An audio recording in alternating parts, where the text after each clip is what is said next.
day, everyone. Greetings of peaceful, prosperous, and of course, healthy day to all of you.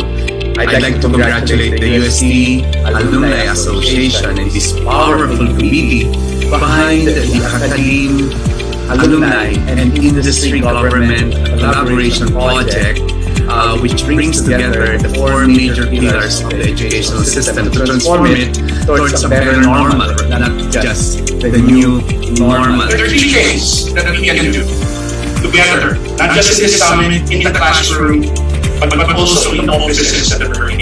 The first one really is about falling in love with the subjects that we're passionate about. Because falling in love with those subjects allows us to contribute and be complementing one another. The second thing that we can do is really about communicating, engaging, and actively participating in the discourse.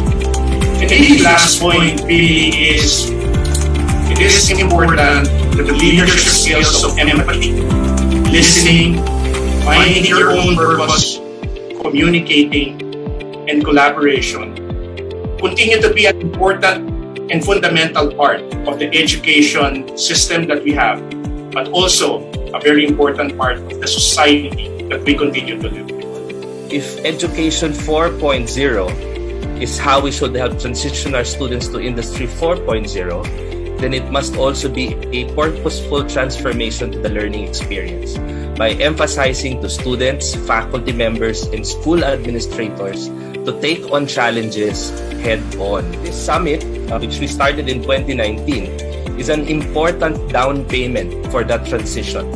And we thank the UST Alumni Association and its partners for underwriting that down payment. And we all have roles to play.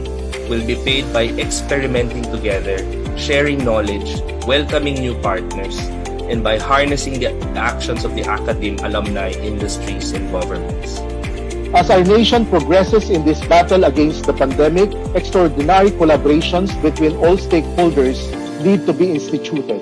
Through partnerships and collaborations, stakeholders from all sectors of the society unite towards the improvement of education with our learners at the core of our collective societal transformation. Our universities and colleges will continue to serve their mandates to advance knowledge through teaching and research, and will continue to democratize technical expertise to their respective immediate communities. While our higher education institutions uphold these mandates, the Commission also secures its directive of coordinated partnerships with all the sectors of our society. May I encourage my fellow alumni in the UST and to all our colleagues from the academe to advocate and look into pursuing and offering TVET qualifications in your institutions, especially in your engineering programs and architecture. We need the practical side of TVET in order to produce well-rounded engineering professionals. We have to reskill and upskill existing workers and new entrants to the world of work for them to be able to bounce back.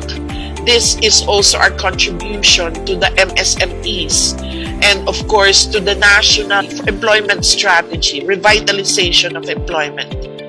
As the world of work is drastically changing, shifting to remote or hybrid forms of work, so does TVET need to be transformed as well.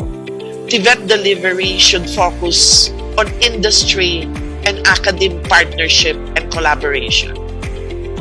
Our educational institutions should fill two other roles. One is research and development of new technologies, products, and services. This is woefully lacking in our Philippine educational institutions today. The second is to be a stimulus for the growth and development of the communities around it. It is imperative that we restructure our education system immediately. We cannot stand still. We must redouble our efforts to shorten the gap or even overtake the other countries. So let me just emphasize that investments in new technologies, digitalization, and innovation are investments on resilience, sustainability, competitiveness, and long-term business growth, which are all necessary as we enter our economic recovery. Together, let us help create a strong manufacturing industry.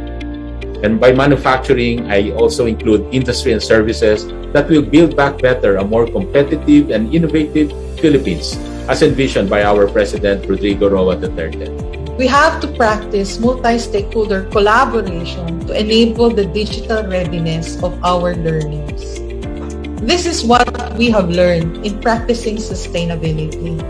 The problems that we have are so big that we cannot do it alone. And so what we need to do is to partner and collaborate with other institutions, even corporates, that have the knowledge and that have the resources to help. And with this partnership, we will be able to address some, if not all, of the problems that are facing us in the sector. We really experience the hardships of the education sector, especially the administrators' survival. We are partner of the government in nation building, and we hope that the government will continue to assist us, especially in facilitating our students to continue their studies amidst the pandemic. And also, we need cooperation between parents, students, and other stakeholders in the academy. First, I think education must move with the digital world. No doubt about it. Now, let's take this opportunity in this pandemic to revolutionize education to EdTech. And I think educators in schools like the UST should be the prime mover here. Now, remember, technology is not an enemy. It's not intended actually to replace teachers, but really to enhance learning. So the role of technology is to enhance rather than replace human teachers' capabilities in human interaction. If there is one thing that this pandemic had taught us, and you know what is that? It has made us realize that there are many pathways towards learning. And personally, I'm always an advocate of moving away of too much structure and too much formality in teaching and learning. Because if we give so much focus on that, much of the time what we are doing is just a compliance and not a real joy of teaching and learning. So we need to think together in order to shape the future that we want. And we want to achieve education that heals, repairs, refocuses, and renews. So these are the things that we look at having that ecosystem that really works to transform the kind of education that we need. Because the only way that we are going to solve these problems is with empowered global publics around the world. And the only way those publics can be empowered is if we have highly functioning educational systems that give people the tools, not just to learn, which is critically important, but to learn, to engage, to be citizens of their countries, to be informed citizens of the world. Toward this end, we manifest our collective appreciation to the organizers of this webinar series in forging strategic pathways for our academe, alumni, industry, and government to come together for a common good, a desire to create transformative and transforming educators in our midst. Especially, we manifest the following belief statements to the ideals as expressed in AAIG's manifestation of solidarity from the various education stakeholders. Yung amin pong isinusulong na magpatuloy pong mangarap ang ating mga anak, kolehiyo man o sa high school o elementarya, ay pwede pa rin pong mangyari dahil ang kanila pong pangarap ay pwedeng mangyari dahil sa pagpapatuloy po ng ating edukasyon sa gitna ng pandemya ito. Mabuhay po kayo, mabuhay po ang University of Santo Tomas Alumni Association, mabuhay po ang kabataang Filipino. Salamat po.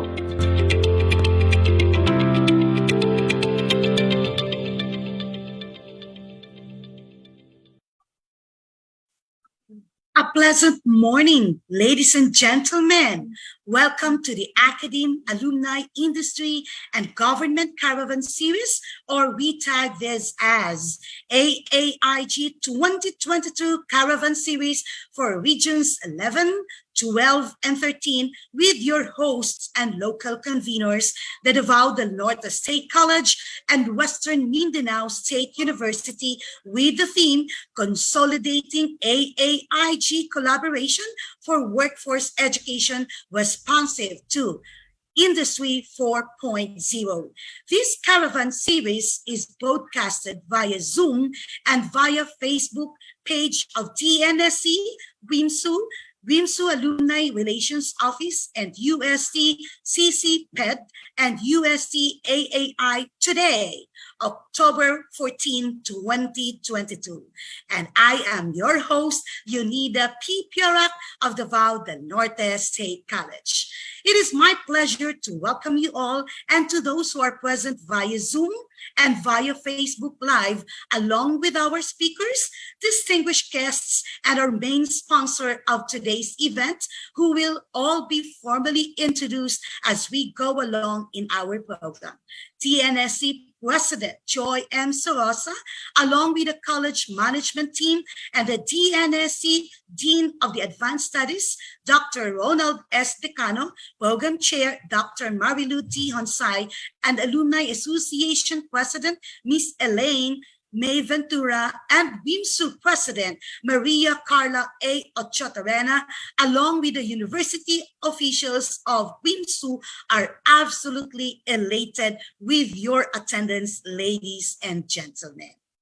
And as we formally start this event, let us all offer this to the Almighty Father with a prayer. Then, this will be followed by the singing of the Philippine National Anthem with an audio-visual presentation.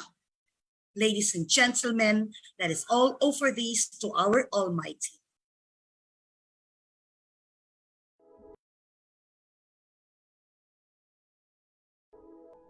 In respectful presence of our brothers and sisters across boundaries and faiths, let us all join in prayer and worship and gratitude and for guidance. Almighty and eternal God, we thank you for the gift of life and all its joys. We thank you for today, for all its challenges, in all its splendor. We thank you for the gift of one another. O God of infinite mercy and wisdom, only in unity with your will can all our toils have true meaning. Transform us into willing and able stewards of this world and its future. Bring us together to work with understanding and compassion. As we toil and grow weary, we pray for renewed strength and resolve. As we experience pain and sorrow, let us be reminded of untold good beyond. As we see pain and suffering, let us be instruments of your peace and extensions of your loving and healing hands. As we gather here today, bless us all that our collective knowledge be tempered and guided by your wisdom. Grant us clarity of vision to see the common good amidst all distractions. Endow us with humility and purity of heart to transcend all differences and reservations.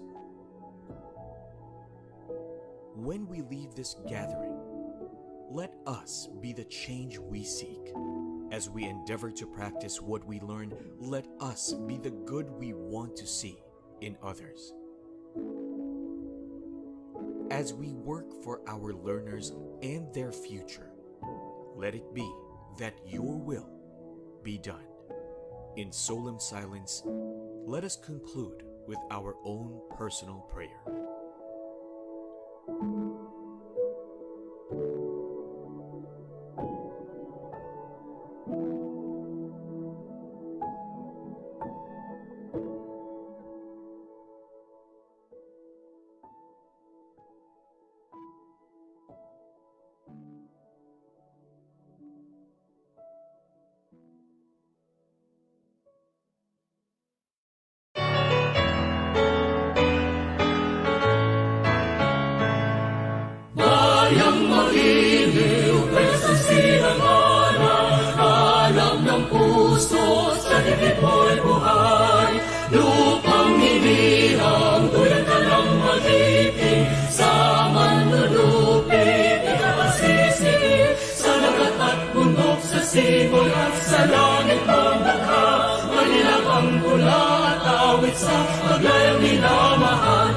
Sa pangwatawat mo'y tagumpay na nagniningning, ang bituin na araw na kailan pa man di mabibili.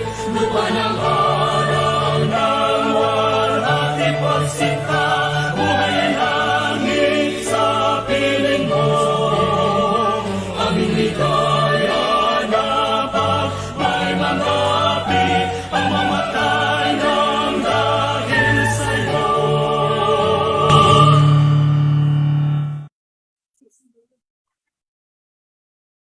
That is our prayer and our allegiance to our country. We may now all be settled, ladies and gentlemen.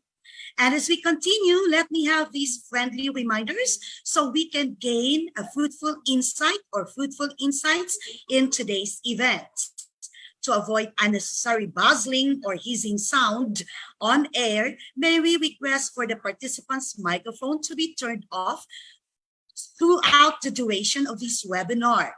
For our attendance, kindly accomplish the attendance sheet data at the link provided in the chat box. The certificate of attendance as well will be given after accomplishing the end of webinar evaluation form. The link will be provided later before the end of the webinar.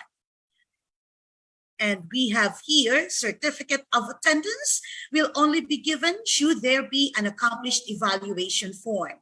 You will have the opportunity to submit questions in today's presenters by typing in your questions along with your name in the Q&A chat box. You may specify the name of the speaker to which the question will be addressed. Otherwise, the question will be addressed to all the speakers, ladies and gentlemen. You may send in your questions at any time during the presentation. We will collect these and address them during the open forum.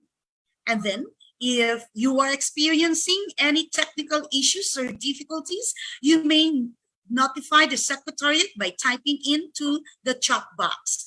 For any general questions not related to the current webinar, the Secretariat will get in touch with you via your email. Just please make sure your name appears in the chat box. Please hang on until the very end of the open forum for announcements. You can also view this webinar via live streaming in the following Facebook pages: DNSC Official FB.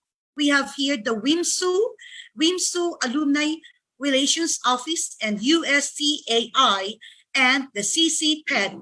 The links will be posted in the chat box area as well. Thank you, ladies and gentlemen, for paying attention to this call. And now, ladies and gentlemen, to formally welcome us all, the Davao del Norte State College President, Dr. Joy M. Sorosa, will give her remarks. Ladies and gentlemen, Dr. Sorosa.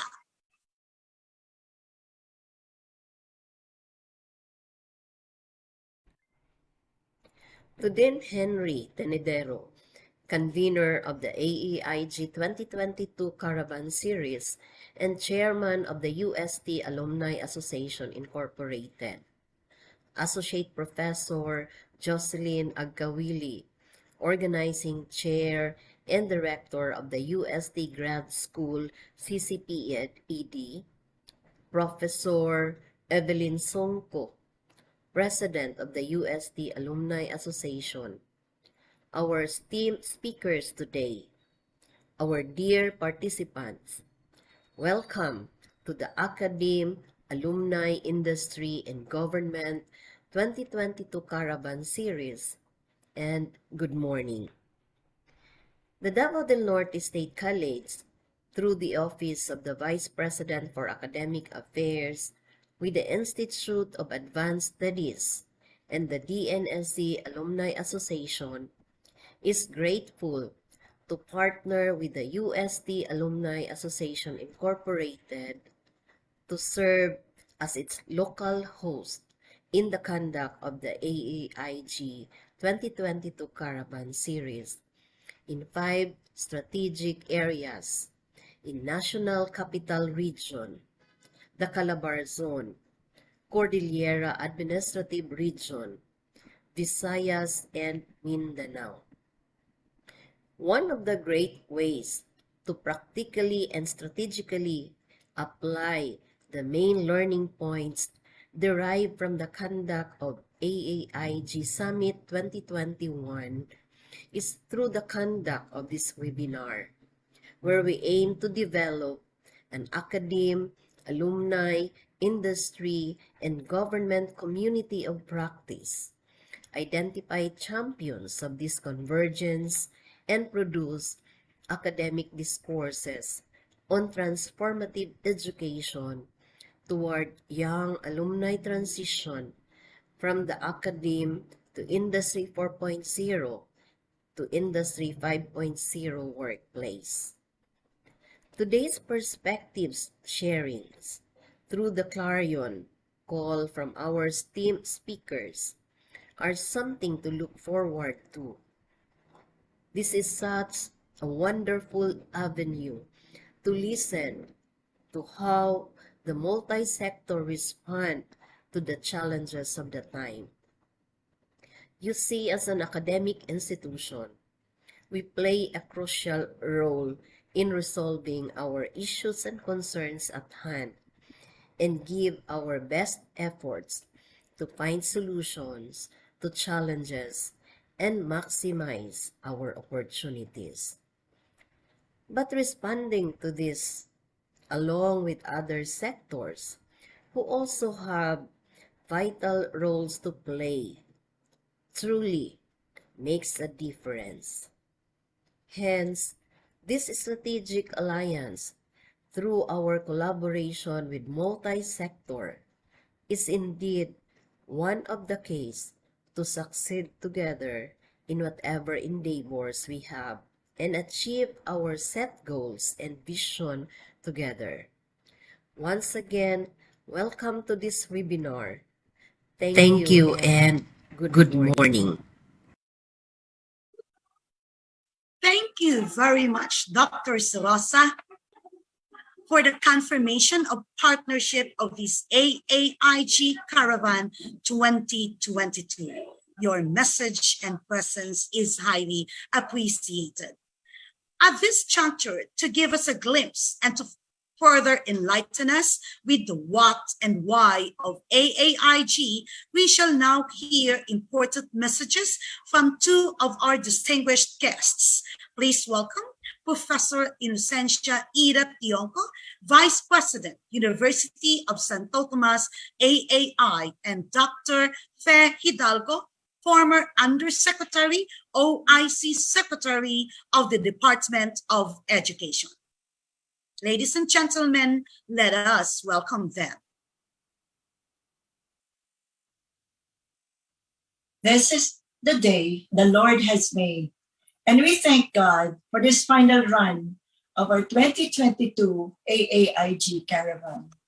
A pleasant good morning to the school administrators, faculty, alumni, and attendees from the Davao del Norte State College and the Western Mindanao State University, and other schools and institutions in this region and from other regions as well who are here with us this morning. Warmest greetings to all our AAIG champions, advocates, and partners present here. It has been a year since the huge success of the second AAIG 2021 webinar series entitled National Multi-sectoral Summit for Educational Transformation and Academe Alumni Industry Government Collaboration that was held from September to October 2021. This was conducted by the USTAAI Alumni Association Incorporated in partnership with the USC Graduate School Center for Continuing Professional Education and Development. In our desire to share the initiatives of the AAIG Summit nationwide, the first AAIG Caravan was hosted early last July 12, 2022 by the University of Santo Tomas Office of the Vice Rector for Academic Affairs. The second one was conducted last August 5, 2022 for Region 1 and the Cordillera Administrative Region, and hosted and led by our local convener, the Don Mariano Marcos State University in La Union. The third caravan was held last September 16, 2022, for Region 4 and the Calabar Zone, hosted by Faith Colleges.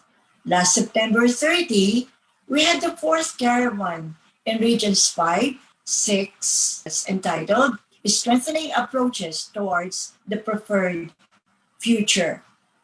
And this was graciously hosted by our convener, the Silliman University. Now, here we are, gathered in our growing commitment to journey together and sustainable AAIG community of champions, advocates, and partners for transformative education from Industry 4.0 towards a human-centric Industry 5.0. In this light, I wish to welcome you all as we embark on this AAIG Caravan series for Mindanao Regions 11, 12, and 13, entitled Consolidating AAIG Collaboration for Workforce Education Responsive to Industry 4.0, which is graciously hosted by our conveners, the Davao del Norte State College and Western Mindanao State University. Cognizant of the multiple challenges that thousands of our fresh graduates experience in search for a rewarding and meaningful employment and career in the field of work, the idea of AAIG Collaboration for Educational Transformation was born in 2019. To better appreciate this AAIG endeavor, let us get to know more about it. AAIG stands for Academe, Alumni, Industry, and Government, coming together to forge strategic alliances and partnerships to establish a common, innovative, and collaborative approach that is sustainable and inclusive to bridge and lessen the gaps in the transition from the academe to the industry of fresh alumni, thus promoting a smooth, motivating, and productive a work-based learning continuum. Starlink is to harness the roles of the so-called alumni power.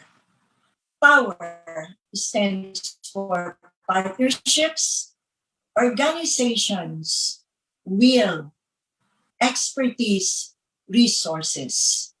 Indeed, let us not set aside alumni power, but we need to recognize the formidable role it can play, since the alumni of our academic institutions are the same human resources that now power and will power our industries and academe and the government as well. It is hoped that as we forge strategic alliances for alumni-centric initiatives, we can nurture new ways of thinking, communicating, doing, and being in the midst of global challenges, especially as we now transition in life beyond COVID-19 pandemic. AAIG is advancing sustainability in a responsible manner by allowing the public and private sectors to proverbially shake hands and pledge together for the common good of transforming change, catalyzing strategic partnerships, building cutting-edge skills and competencies, and rehumanizing education. Welcome you again, our champions, our advocates, and partners to our webinar. A pleasant day to all.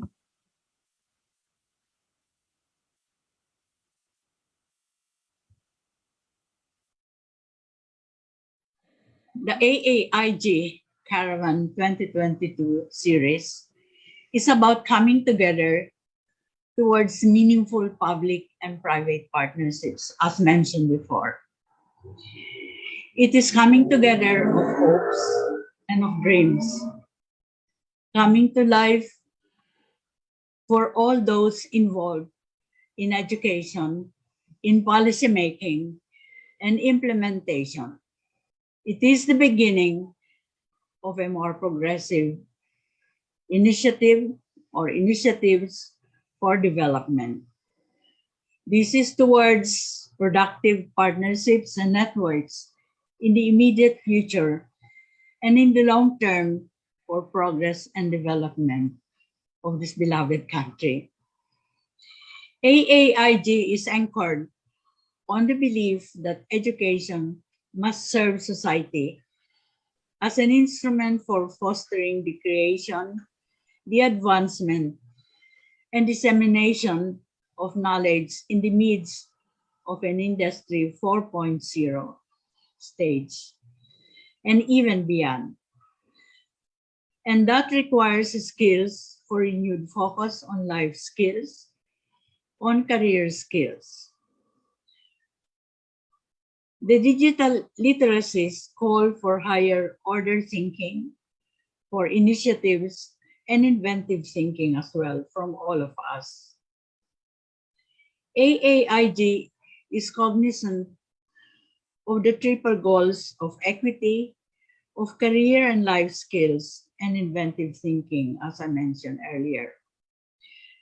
This is not only a listening moment, but a coming together and a springboard for collaborative efforts towards more action, as Dr. Henry Tenedoro puts it.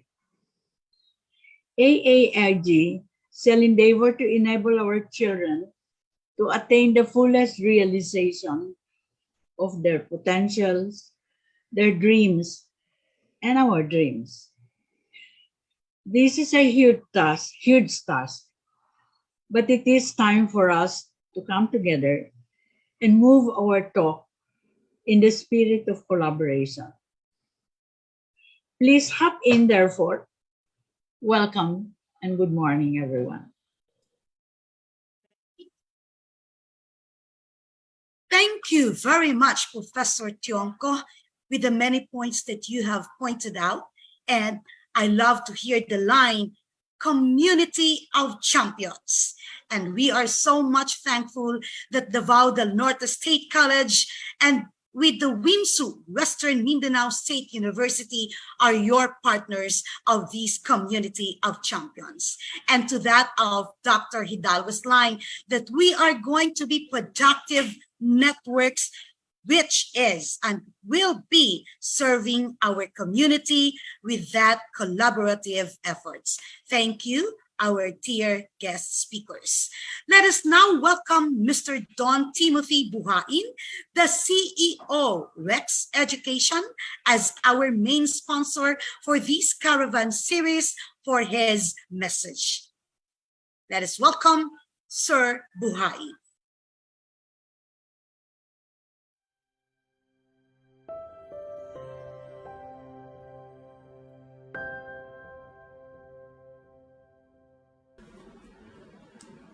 Quality education is often viewed as a stepping stone to employment. Yet year after year, graduating students face the daunting task of adapting to an ever-changing landscape of career and recruitment. While the trial by fire may initially seem formidable, it's not meant to be dismaying because it is not meant to be undertaken alone. This can be witnessed in how alumni, academics, industries, and governments work tirelessly to cultivate spaces where each graduate has the opportunity to thrive. It is truly an honor to be able to say that Rex is part of this collective. For our 7 decades, Rex has been steadfast in its commitment to advancing lifelong learning for every Filipino.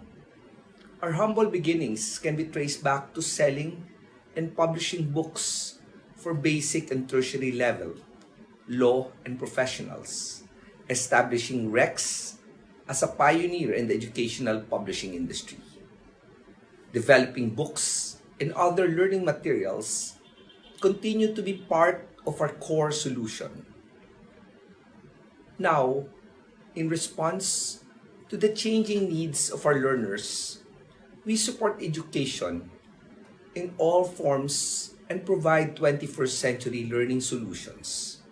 Educators, learners, and parents alike can trust Rex to develop assessment tools, digital learning solutions, and experiential solutions reflective of the current times. A big part of crafting these solutions entail constant communication and collaboration. Ensuring quality education for all demands a whole of society approach, which is why I am a firm believer in the importance of events such as these. To have AAIG sparking conversation on the state of our system is non-negotiable in helping us achieve our mission. Inspire every individual to advance oneself, uplift others, and sustain the environment to a better world. As fresh graduates and young alumni endeavor to practice their professions and vocation, we, members of the AAIG, exist at the forefront of building transformative educative communities for them. In many ways, it is our moral obligation to ensure that students are able to transition seamlessly to the world of work. Despite the disorder and disturbances that at times plague the field, Rex is devoted to working jointly with fellow champions of education. The AAIG Caravan is a step in that direction. To all our educators, school leaders, and partner educampions who are here with us today, thank you for championing education and advancing the industry for the learners of today and tomorrow. Welcome to the AAIG 2022 Caravan Series. It is my hope that this partnership is an unceasing one and that we can continuously come together to discuss what more we can do for the learners who are transitioning to this crucial stage of our lives. As we always say at Rex, para sa bata, para sa mamamayan, para sa bayan. Thank you. Wow. Thank you very much, Sir Buhain, for that message. We will have his AVP from Rex, and that is it. It is what is being pointed out by Sir Buhain, that we are going to have that unceasing partnership, and that is through AAIG, para sa bata, para sa mamamayan, at para sa bansa. Bansa nating Pilipinas, ladies and gentlemen. At this point in time, we will listen to the main speeches, of which I know that we are getting excited, speeches from our high caliber speakers. It is my pleasure, ladies and gentlemen, to introduce to you all our speakers of today. Our first speaker is none other than Dr. Maricar R. Casquejo. She is the Regional Director of the Commission on Higher Education, Region 11.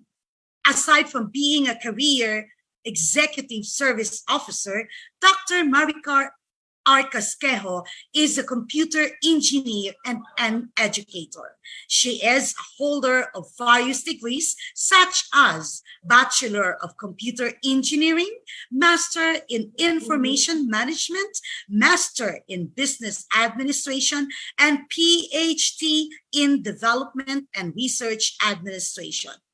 As an educator, she has been a visiting professor of the master's and doctorate programs of various state universities and colleges in Region 11 in the past 12 years.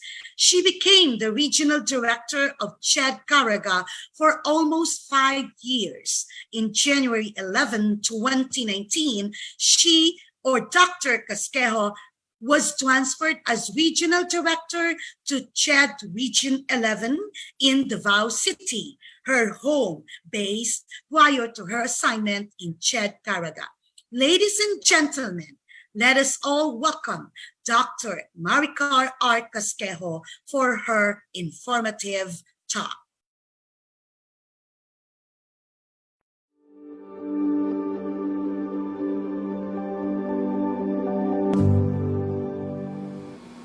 My greetings to the men and women behind the Academe, Alumni, Industry, and Government, or AAIG Summit, particularly the University of Santo Tomas Alumni Association Incorporated, headed by its chairman, Mr. Dean Henry S. Tenedero, and the organizing chair of AAIG 2022 Caravan Series, Associate Professor Jocelyn F. Agkawili.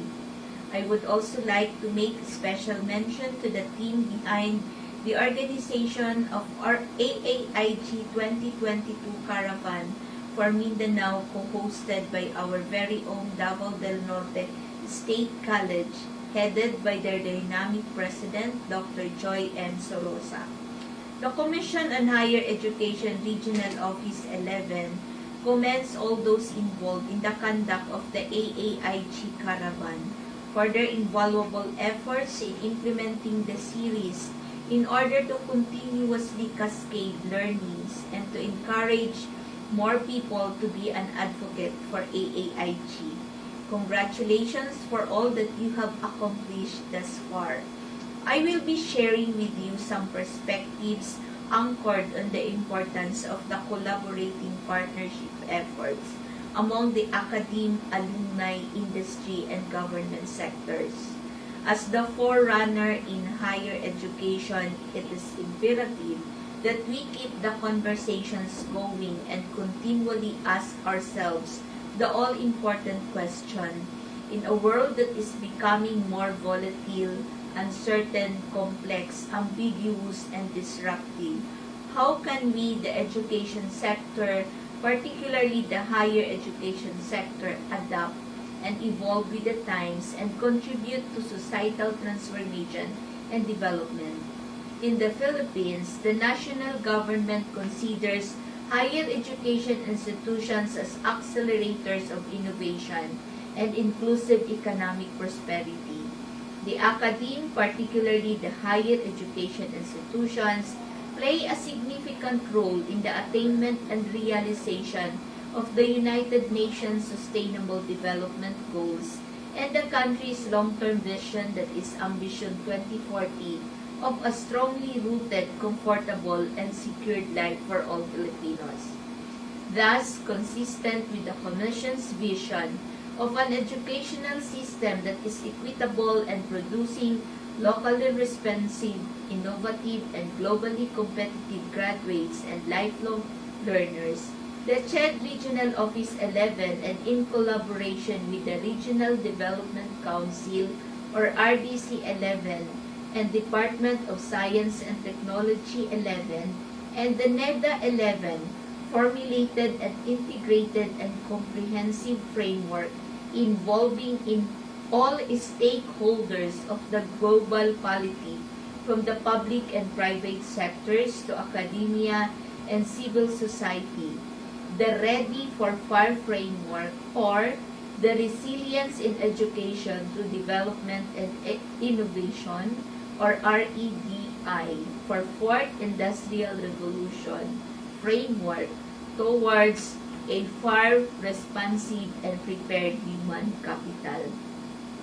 In the advent of the Fourth Industrial Revolution or FIRE, where emerging smart technologies has disrupted the traditional deliverables of higher education, our various stakeholders are expecting numerous changes and adjustments from both CHED, its regional offices, and our stakeholders. As such, we must evolve with the times and align ourselves with the emerging Fourth Industrial Revolution. Resilience in education means that in embracing the Fourth Industrial Revolution, our higher education systems and institutions in the region must have the inputs, capabilities, and resources to persevere, adapt, and bounce back while they evolve with the times and while they align themselves and make adjustments with the emerging Fourth Industrial Revolution. They must undergo the processes for development and innovations towards far responsive and prepared human capital, and must be able to produce outputs such as offering of fire-ready programs and services and fire-ready and future-proof graduates. These needed inputs and desired outputs and outcomes can only be attained by the collaborative and concerted efforts among the academe, alumni, industry, and government sectors. Thus, the need to reiterate the important role that the academe plays in transforming societies, being the most flexible avenue to convene the best and most intuitive of minds. It is crucial for it to assert itself, but we cannot do it alone. These partnerships need the active participation of non-traditional players in education, like the members of the business sector and the alumni and other stakeholders, in order for us to have flexibility in curriculum and program development. To create a greater impact, we need not to look any farther, because there are existing models in which different societal sectors can convene and work together to equip students with skills that they need to secure jobs and ultimately become contributors to the development of their respective communities. The most important part in an academe industry government cross-partnership is that all parties benefit from it. The industry sector provides opportunities, resources, and up-to-date data of the demands of the industry in order for the education sector to adjust its curriculum and other initiatives to meet the skills demand of the industry. Meanwhile, it is the government's role to play at the facilitation of such linkages. I would like to take this opportunity to pose a challenge for the industry and business sector to take on a more active role in providing opportunities for our people through relationships and partnerships with the government and the academe. I urge you to take a chance on our people, especially the young generation, and help them become productive citizens of our country. In exchange, I would like to speak on behalf of the academe in committing to provide continuous support not only to the higher educational institutions but also to our partner sectors in using the academe as the catalyst in creating an ecosystem where innovative pathways to sustainable, inclusive, and positive growth are encouraged, nurtured, and fostered. As representatives of the sectors that we proudly belong in, we do carry with us a unique spark. I enjoin everyone to raise the spark so high that those who need it most may see its light and feel its warmth. To close, let me leave you with a quote I know all of you are all too familiar with. Alone we can do so little, but together we can do so much more. Once again, thank you and padayon. Padayon. Thank you very much for that very informative talk, Dr. Casquejo from the academe sector. Thank you for your commendation of this AAIG Caravan, emphasizing with this volatile world and working on our role as we belong to this academic arena, embracing the industrial revolution. And that's it. We just want to extend our felicitations to Dr. Casquejo. Here are now some reminders to our participants. Ladies and gentlemen, please don't forget to write down your questions to each speaker at the Q&A box. We will collect these and address them during the open forum session. Let us now move on to our second speaker, who is Mr. Jadwick Johnson A. Yap. He is a graduate of Bachelor of Science and Mechanical Engineering, BSME, from Ateneo de Davao University in 2005 and got his professional license as registered mechanical engineer at the same year. He also earned his Doctor of Business Administration from Theology University, Cebu City in 2017. Sir Yap serves as VP Operations from November 12, 2005 to present at NY Marine Resources, Talisayan, Zamboanga City. VP Engineering from 2005 to present at YL Fishing Corporation, Zamboanga City. VP Sales and Marketing from 2013 to present, and Permex or at Permex Producer and Exporter Corporation, Ayala, Zamboanga City, and VP Operations from 2015 to present, and South or at Southwest Asian Canning Corporation, Zamboanga City. Mr. Yap has a number of affiliations in the business community and in the academe. To mention a few are the following: Philippine Society of Mechanical Engineers, the latest of which was in 2019 as VP Mindanao National Director. Mindanao National Director. Other than that, Pollution Control Association of the Philippines in 2013 up to the present as President. National Fisheries and Aquatic Resources Management Council, Department of Agriculture from 2021 to present as Board of Director. Then he has an affiliation to Zamboanga State College and Marine Sciences and Technology from 2019 to 2021 as Board of Director, Private Sector, and to mention for so many more.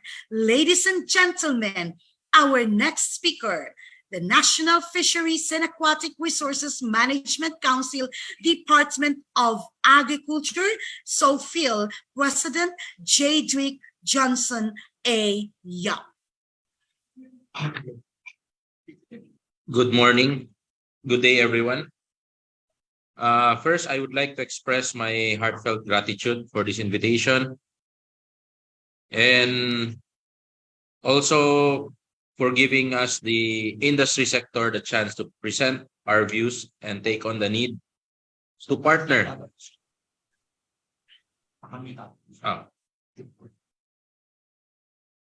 Okay na.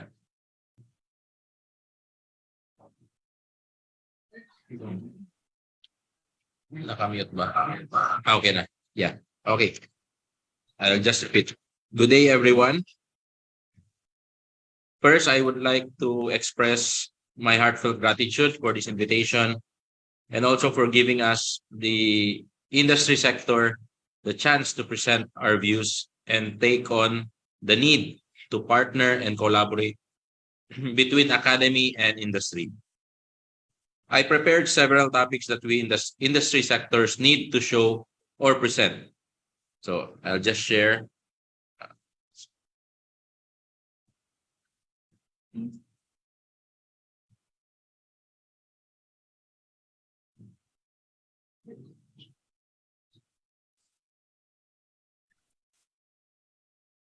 Okay, so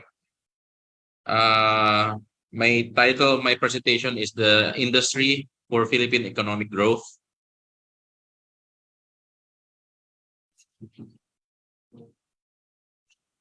Okay, summary of my topics is contribution to economic growth and development, employment and industry relations, education sector for the industry needs, current industry demands, or our company's needs.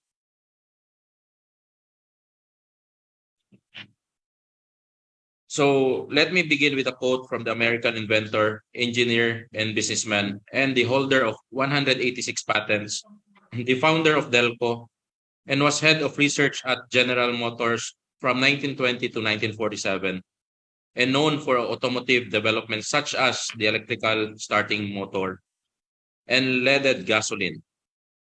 Also in association with the DuPont Chemical Company, he was also responsible for the invention of Freon refrigerant for refrigeration and air conditioning system.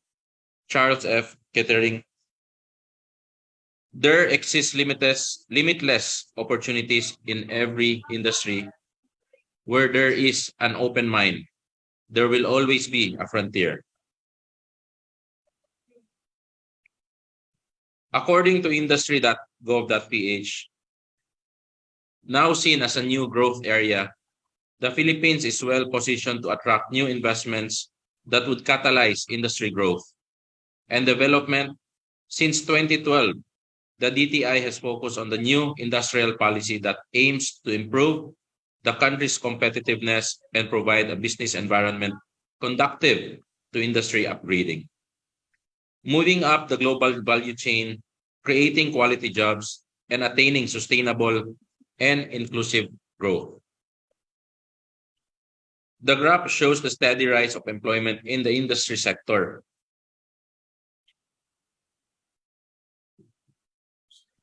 The industry sector has made a fair and sustained contribution to the GDP of the Philippines over the years, reaching almost 45% during the 1980s and dropping to less than 28% in 2021.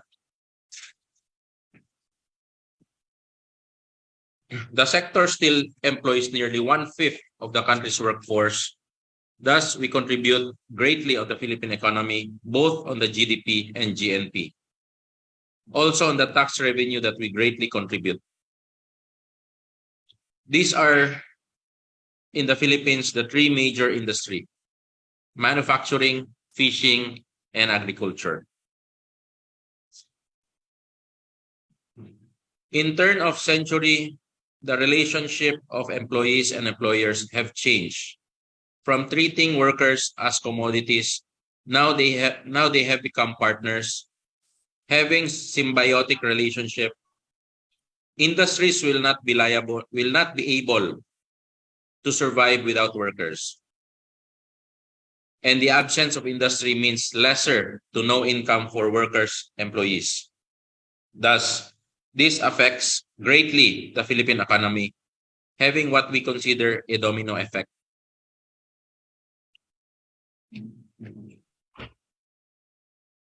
Employment status shows the steady rise of employment. Also comes with the steady rise of unemployment and the underemployment. This would concern greatly both industry sector and the academe. The unemployed simply means that the workforce professionals are not qualified to the industry sector and does not meet the industry needs.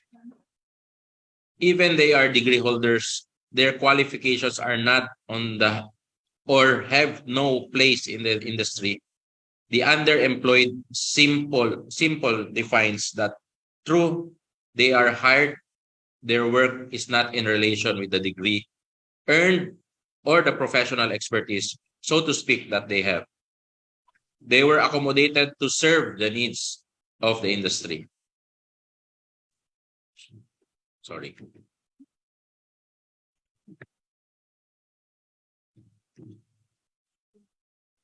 The major industries of the Philippines include manufacturing and agribusiness. Within manufacturing, mining and mineral processing, pharmaceuticals, shipbuilding, electronics, and semiconductors are the focus areas. The Philippines is one of the most attractive pharmaceutical markets in the Asia-Pacific region. As with these demands and needs on the workforce of the industry business sector, emerges the academe must look into these needs as the professional degree holders that schools produces are not related to emerging need of the industry. To add the emergence of the service sector, of which now employs the bigger number of the workforce that the industry also needs the most.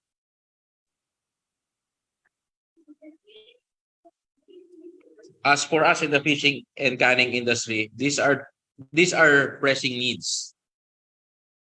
Professional that the fishing and canning companies need are nurses, engineers, accountant, finance manager, and other financial staff.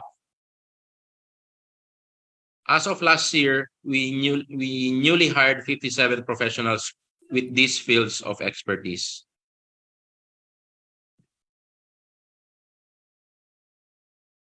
We would like also to mention that the academe can also partner with us in other areas, not just in the production and promotion of professionals, but also tapping the vast area of expertise on the academe, especially on the research and development. There are so many areas that the R&D can come in. The constant need to invent, innovate, and develop what we are in need of and what we have. Lastly, the industry sector believes on the importance of collaboration, partnerships between academic institution and the industry sector. This will both solve some of our concerns and problems, the need of graduates to land a good job, and the need of industry of workforce that can be better the industry sector. I started with a quote from Charles Kettering. Now let me end this talk also with a quote now from Henry Ford. Coming together is a beginning, staying together is progress, and working together is success. Again, thank you, and we industry sector looks forward to more partnerships, collaboration, and working together with the academe. Maraming salamat. Thank you and God bless. Thank you very much, Engineer Yap. You are indeed an example of our strong partner in the industry sector. As you all know, all the avenues of the industry and even that's the business sector, and even putting emphasis on our professionals that we in the academe must have to meet the need of the industry sector. Again, our salute to Sir Jadwick Johnson A. Yap. We have again our reminders for our participants. Ladies and gentlemen, please don't forget to write down your questions for each speaker at the Q&A box. We will collect these and address them during the open forum session. Thank you for hearing that reminder to all of you, dear participants. Let us now move on to our third speaker. Our third speaker is our partner in the government sector. Ladies and gentlemen, our third speaker is none other than Mayor John Dalipe of Zamboanga City. He is a registered nurse from Ateneo de Zamboanga University in 2009. He started his political career as SK chairman of Barangay Tituan, Zamboanga City in 2002. Then he served as Sangguniang Panglungsod member as president of SK Federation in 2002 to 2017. He was elected twice as Sangguniang Barangay member and thrice as Punong Barangay. He also served as Sangguniang Panglungsod member in 2019 to 2022. The 2022 election hailed him as mayor of the city of Zamboanga. Ladies and gentlemen, our third speaker, none other than Mayor John Dalipe of Zamboanga City. Let's welcome Mayor Dalipe, ladies and gentlemen.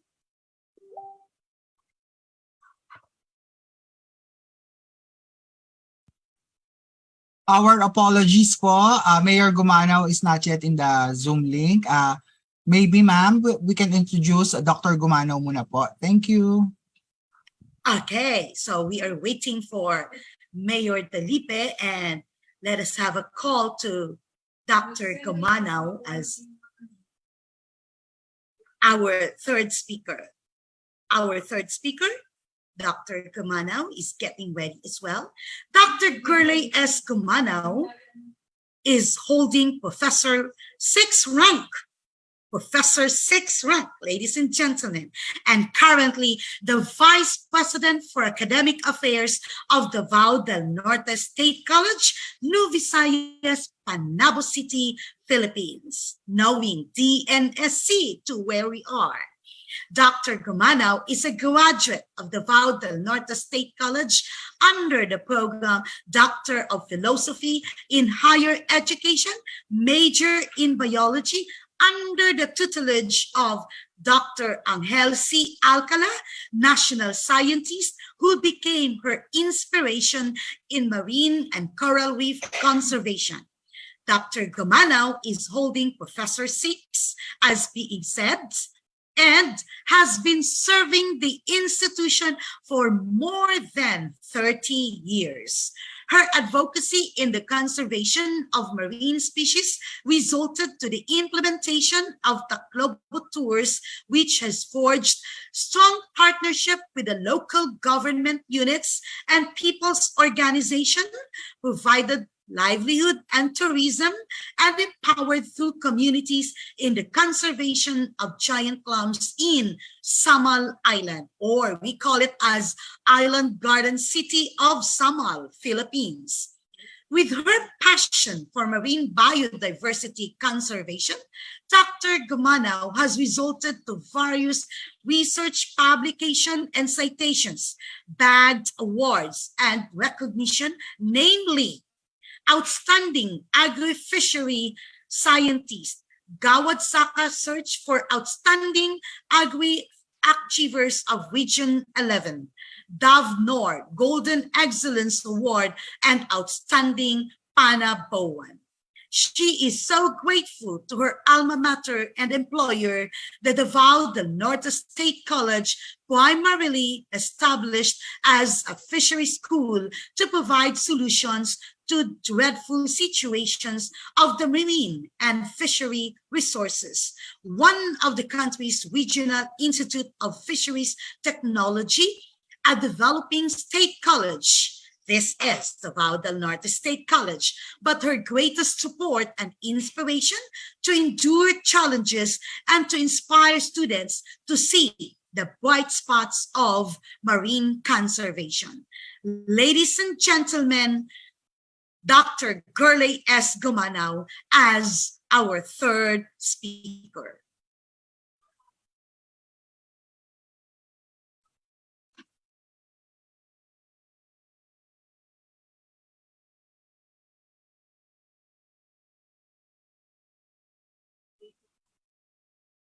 We are now having Dr. Gumanaw's speech, or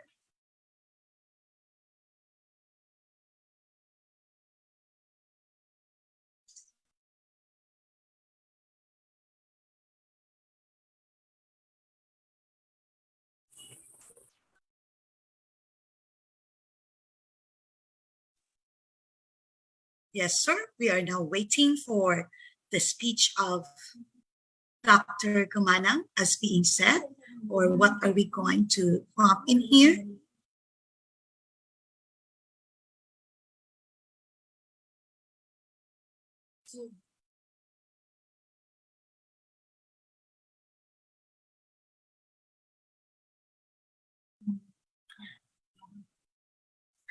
Okay, so We are waiting for the speeches. I guess by now it will be very good, ladies and gentlemen, if we can proceed to our health break, as I have pointed in here.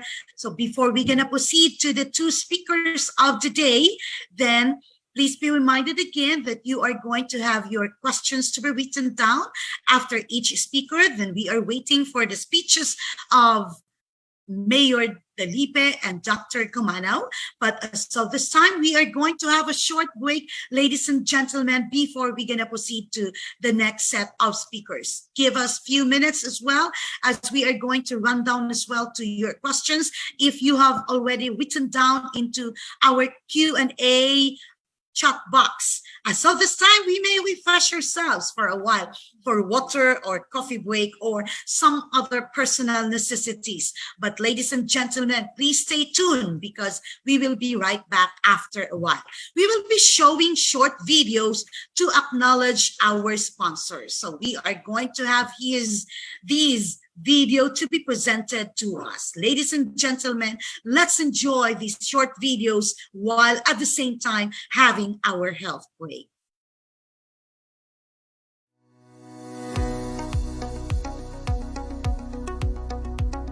Welcome to the Academe, Alumni, Industry and Government, or AAIG 2022 Caravan Series for Region 1 and CAR. The Academe, Alumni, Industry and Government 2022 Caravan Series is a reminder to always strive for excellence. Today's event is about expanding access to opportunities that can connect our love of learning, research and service to DNSC's vision to become a premier and globally competitive university.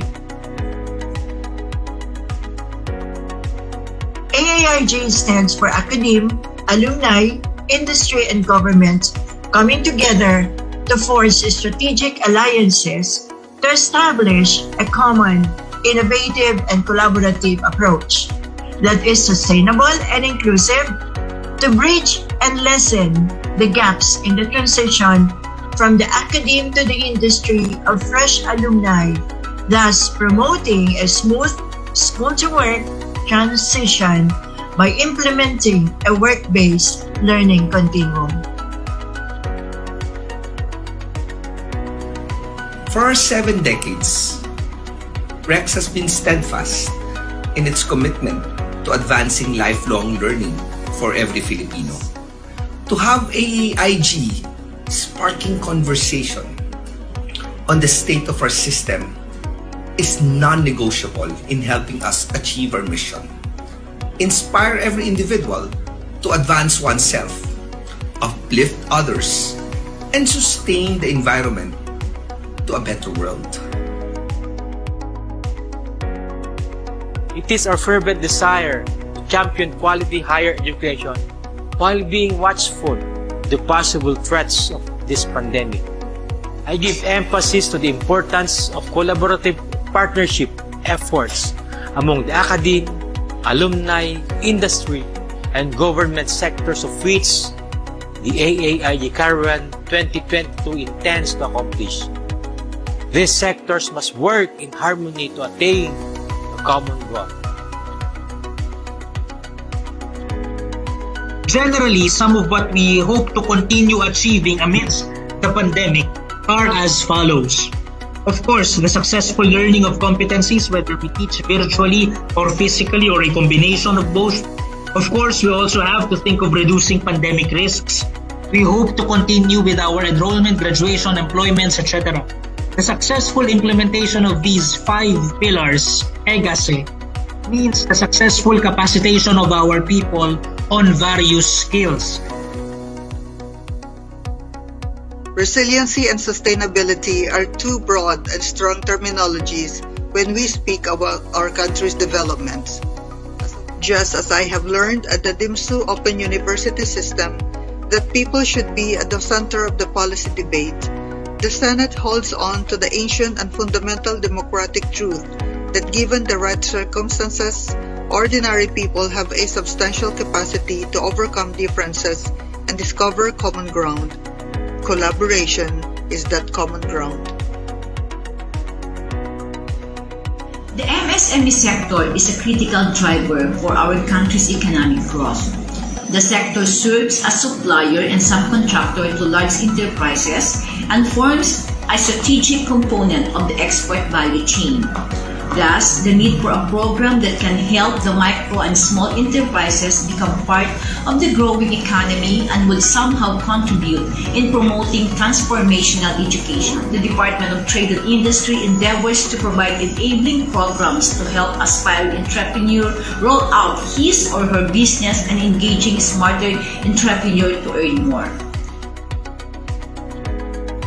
With the onset of the pandemic, one of the most important office for which I really had been very, very close to is the MSWD. And of course, what really made us be the best versions of ourselves was during the pandemic, where, you know, every now and then we get to have a glimpse of what really is to be COVID affected. So with the MSWD office, I was able to share daily activities with them, distributing food packs to all COVID-stricken families in the municipality.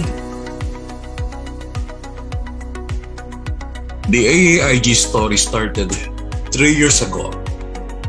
It started with a simple dream of putting together, that's what we call it, coming together, of the 4 important strategic partners that could spell transformative education. The story will not end there, for we shall be having a lot of stopgap activities to galvanize and create a community of partners, believing that only in the forging of one mind, one heart, and one soul can we truly achieve an elusive dream that has been there for so long a time, the dream of having quality education in the hearts and minds of the Filipino people.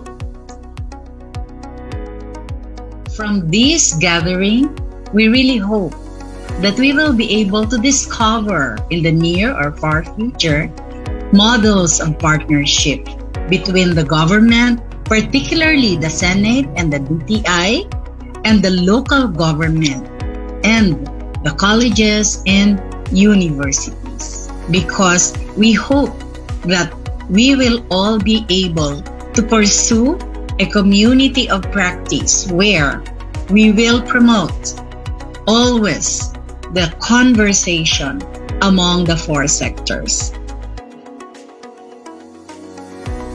Let us all as a collective express the clarion call to have education-driven leaders in our midst, to be one with us in making our nation a true education nation.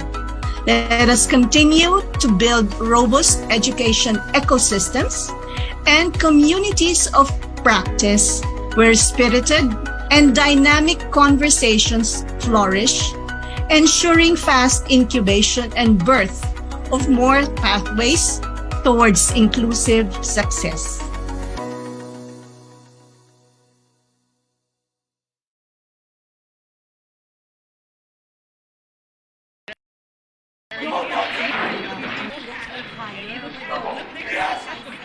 Go, go, go, go, go, go, go! Junior! Hoy, Junior!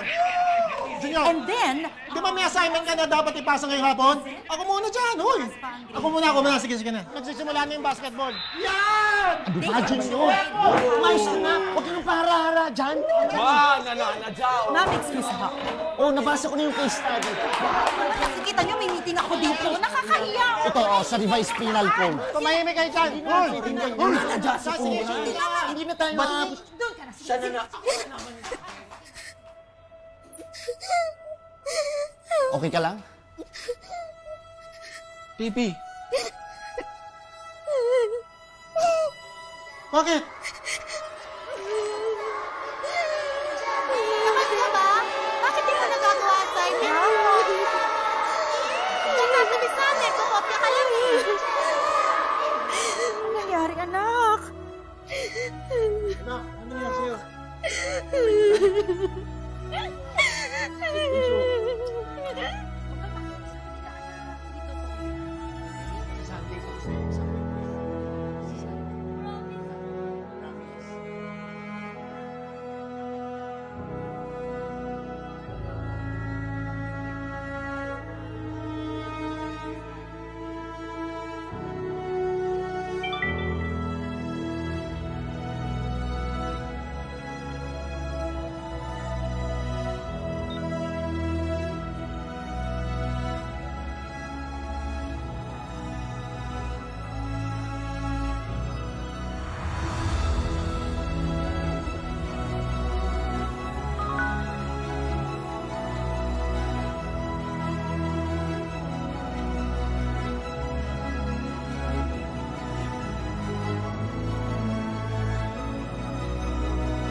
Good day, everyone. Greetings of peaceful, prosperous, and of course, healthy day to all of you.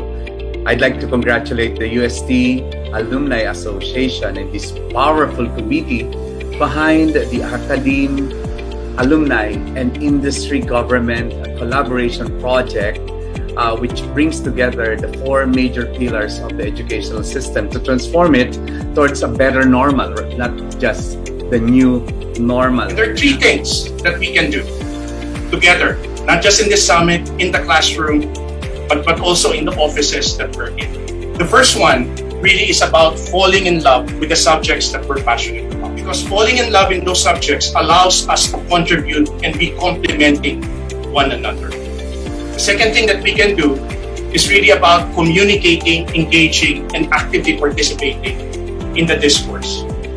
And maybe last point really is, it is important that leadership skills of empathy, listening, finding your own purpose, communicating, and collaboration continue to be an important and fundamental part of the education system that we have, but also a very important part of the society that we continue to live in. If Education 4.0 is how we should help transition our students to Industry 4.0, then it must also be a purposeful transformation to the learning experience by emphasizing to students, faculty members, and school administrators to take on challenges head-on. This summit, which we started in 2019, is an important down payment for that transition.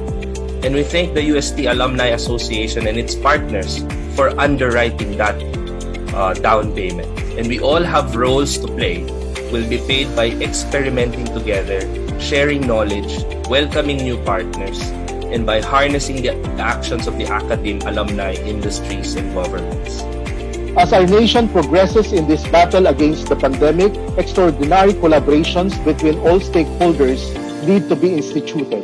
Through partnerships and collaborations, stakeholders from all sectors of the society unite towards the improvement of education with our learners at the core of our collective societal transformation.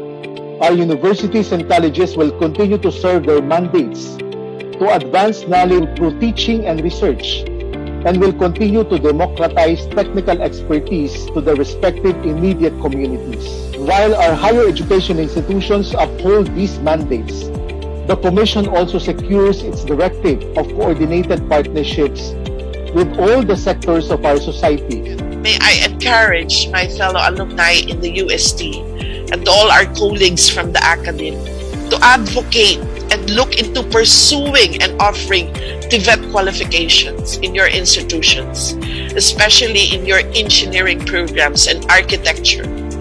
We need the practical side of TVET in order to produce well-rounded engineering professionals. We have to reskill and upskill existing workers and new entrants to the world of work for them to be able to bounce back. This is also our contribution to the MSMEs and of course to the National Employment Strategy, revitalization of employment. As the world of work is drastically changing, shifting to remote or hybrid forms of work, so does TVET need to be transformed as well. TVET delivery should focus on industry and academic partnership and collaboration. Our educational institutions should fill two other roles. One is research and development of new technologies, products, and services. This is woefully lacking in our Philippine educational institutions today. The second is to be a stimulus for the growth and development of the communities around it. It is imperative that we restructure our education system immediately. We cannot stand still. We must redouble our efforts to shorten the gap or even overtake the other countries. So let me just emphasize that investments in new technologies, digitalization, and innovation are investments on resilience, sustainability, competitiveness, and long-term business growth, which are all necessary as we enter our economic recovery. Together, let us help create a strong manufacturing industry. And by manufacturing, I also include industry and services that will build back better a more competitive and innovative Philippines, as envisioned by our President Rodrigo Roa Duterte. We have to practice multi-stakeholder collaboration to enable the digital readiness of our learners. This is what we have learned in practicing sustainability. The problems that we have are so big that we cannot do it alone. And so what we need to do is to partner and collaborate with other institutions, even corporates, that have the knowledge and that have the resources to help. And with this partnership, we will be able to address some, if not all of the problems that are facing us in the sector. We really experience the hardships of the education sector, especially the administrators' survival. We are partner of the government in nation building, and we hope that the government will continue to assist us, especially in facilitating our students to continue their studies amidst the pandemic. And also we need cooperation between parents, students, and other stakeholders in the academy. First, I think education must move with the digital world. No doubt about it. Now, let's take this opportunity in this pandemic to revolutionize education to EdTech. And I think educators in schools like the UST should be the prime mover here. Now, remember, technology is an enemy. It's not intended actually to replace teachers, but really to enhance learning. So the role of technology is to enhance rather than replace human teachers' capabilities and human interaction. If there is one thing that this pandemic had taught us, and you know what is that? It has made us realize that there are many pathways towards learning. And personally, I'm always an advocate of moving away of too much structure and too much formality in teaching and learning. Because if we give so much focus on that, much of the time what we are doing is just a compliance and not a real joy of teaching and learning. So we need to think together in order to shape the future that we want. And we want to achieve education that heals, repairs, repurposes, and renews. So these are the things that we look at having that ecosystem that really works to transform the kind of education that we need. Because the only way that we are going to solve these problems is with empowered global publics around the world. And the only way those publics can be empowered is if we have highly functioning educational systems that give people the tools, not just to learn, which is critically important, but to learn, to engage, to be citizens of their countries, to be informed citizens of the world. Toward this end, we manifest our collective appreciation to the organizers of this webinar series in forging strategic pathways for our academe, alumni, industry, and government to come together for a common good, a desire to create transformative and transforming educators in our midst. Especially, we manifest the following belief statements to the ideals as expressed in AAIG's manifestation of solidarity from the various education stakeholders. Yung amin pong isinusulong na magpatuloy pong mangarap ang ating mga anak, kolehiyo man o sa high school o elementarya, ay pwede pa rin pong mangyari dahil ang kanila pong pangarap ay pwedeng mangyari dahil sa pagpapatuloy po ng ating edukasyon sa gitna ng pandemya ito. Mabuhay po kayo, mabuhay po ang University of Santo Tomas Alumni Association, mabuhay po ang kabataang Filipino. Salamat po.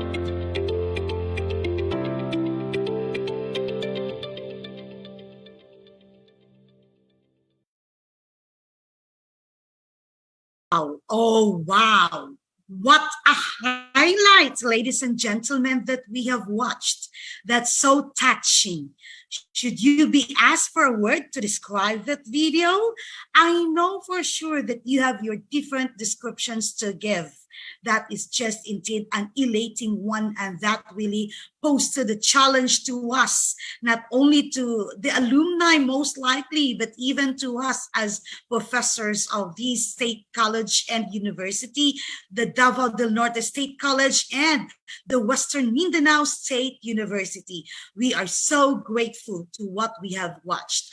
So by that time, let us give a virtual clap to that video, ladies and gentlemen. You may also have to post your icons to those who are on stream of WMSU, Arrow, USTAAI, and CCPED, and Davao del Norte State College as well, links to our Facebook. We are so grateful, and we are excited to be even hearing and watching, and just to check on what are those icons that you have posted.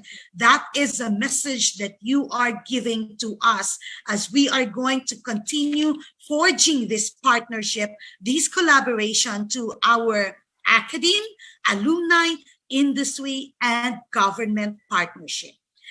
I guess that's it, ladies and gentlemen, and it is also posted to where you can link to this live stream, ladies and gentlemen. Please be reminded again for the participants on what are we going to do. Please don't forget to write down your questions. And to our last speaker, of course, to our Q&A box, we will collect these questions that you are posting and address them during the open forum session. So, ladies and gentlemen, wow, yes, I cannot stop but to be checking into your icons that you have over here. There is 1 clap, the 3 claps, to have the 2 stars, the 3 stars over here. It's not for sale, but it's just but so good to be seeing these icons, and you are sending indeed a message to AAIG Caravan 2022, ladies and gentlemen. Okay, so we are now going to be moving on to the last speaker of the morning. Our last speaker of the morning is none other than Dr. Curly Escomanao. She is holding Professor 6 rank and currently the Vice President for Academic Affairs of Davao del Norte State College, New Visayas, Panabo City, Philippines. To those outside the country, Philippines, ladies and gentlemen. Dr. Curly Escomanao is a graduate of Davao del Norte State College under the program Doctor of Philosophy in Higher Education, major in biology, under the tutelage of Dr. Angel C. Alcala, national scientist who became her inspiration in marine and coral reef conservation, a fellow alumna who successfully implemented as well on the program of the RARE advocacy campaign for sustainable fishing in Panabo. Her advocacy in the conservation of marine species resulted to the implementation of Tacloban tours, which has forged strong partnership with local government units, the People's Organization, provided livelihood and tourism, and empowered local communities in the conservation of giant clams in the island garden city of Samal, or we call it as Igacos. With her passion for marine biodiversity conservation, Dr. Gomanao has resulted to various research publications and citations, bagged awards and recognition, namely Outstanding Agri-Fishery Scientist, Gawad Saka Search for Outstanding Agri-Achievers in Region 11, Dove Nor Golden Excellence Award, and Outstanding Panaboan. So we've got here the gratefulness that she is sending to her alma mater and employer, the Davao del Norte State College, primarily established as a fishery school to provide solutions to dreadful situations of the marine and fishery resources. One of the country's regional institute of fisheries technology, a developing state college, but her greatest support and inspiration to endure challenges and to inspire students to see the bright spots of marine conservation. Ladies and gentlemen, let us hear the alumna of Davao del Norte State College and the current Vice President for Academic Affairs, Dr. Curly S. Gumanaw. A round of applause, please.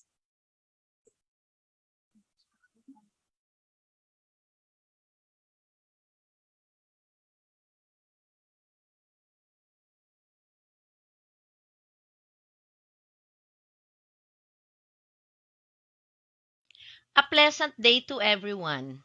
This is Girly S. Gumanaw of the Davao del Norte State College to present the topic, the role of academic partnerships. This is the outline of my presentation, the role of academe and higher education functions, journey of giant clam conservation in Samal Island, Davao del Norte State College R&D project, partnership management and governance, insights and learnings. The higher education institutions has threefold functions in instruction, research, and extension. The convergence of the three HAI functions is in the service of its clientele.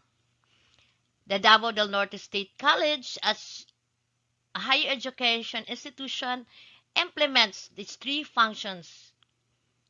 To understand how DNSC implements these, let me take you to the journey of the giant clam conservation in Samal Island, DNSC R&D project.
We are having some audio problem over here, but what is being shown on screen is the giant clam diversity on 8 species in Mindanao, 6 in Samal Island. And I guess we are now getting ready with our sounds as well.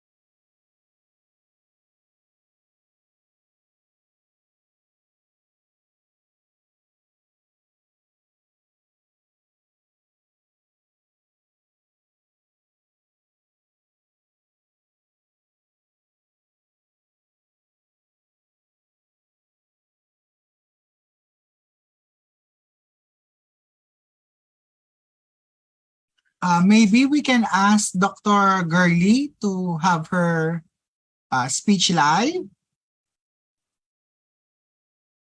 Okay po, okay po. I can, yes po. Okay.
Ma'am, wala pong audio.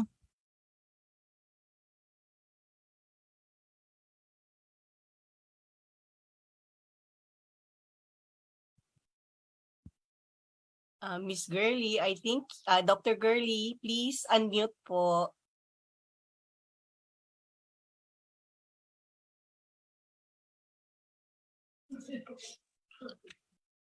Ma'am Girl, nakamute po kayo.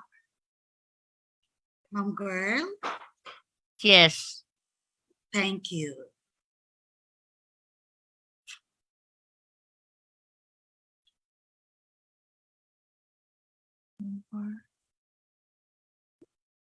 Share sound. Okay.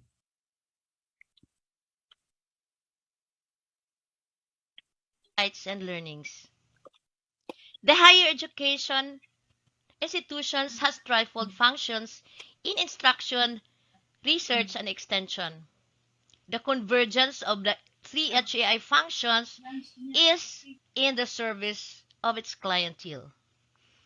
The Davao del Norte State College, as a higher education institution, implements these three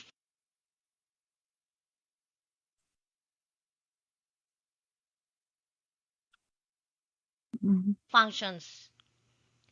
To understand how DNSC implements these, let me take you to the journey of the giant clam conservation in Samal Island, DNSC R&D project.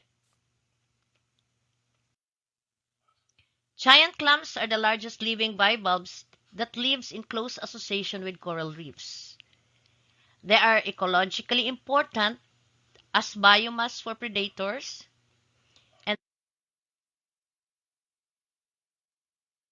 it improves reefs' structural complexity, provides habitats for marine organisms, thus enhances the restock.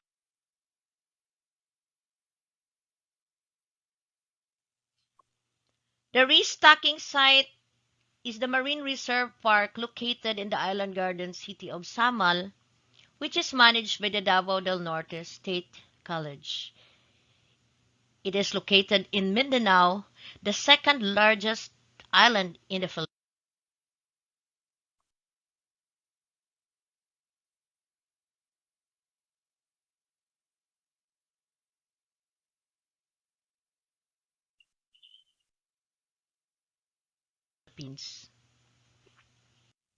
There are 8 species of giant clams in the Philippines, and all of these are found in Mindanao.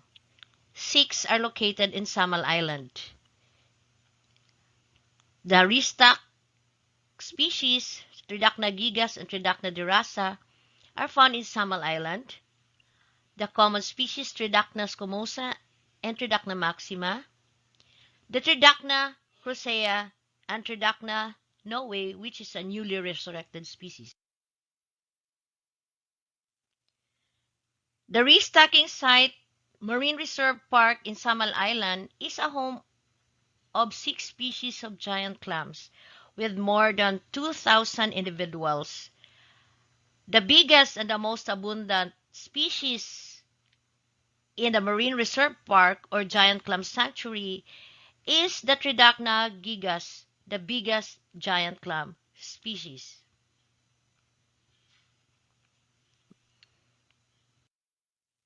The largest giant clams measures 98 cm, which is almost a meter in size.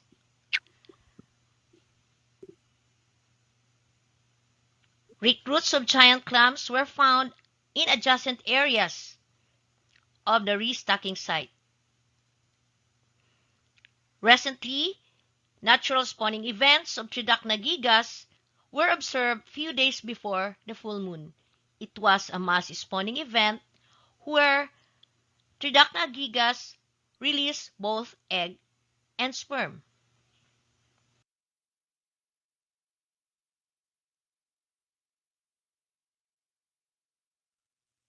The map shows the recruitment and species distribution of giant clam in Samal Island. Recruits of Tridacna gigas and Tridacna derasa were concentrated in the western side of Samal Island where the restocking site is located. They were found 3.8 kilometers north and 11.4 kilometers in south directions, which coincides with the north and southbound water currents. It is also found across the small island, Talikod Islands.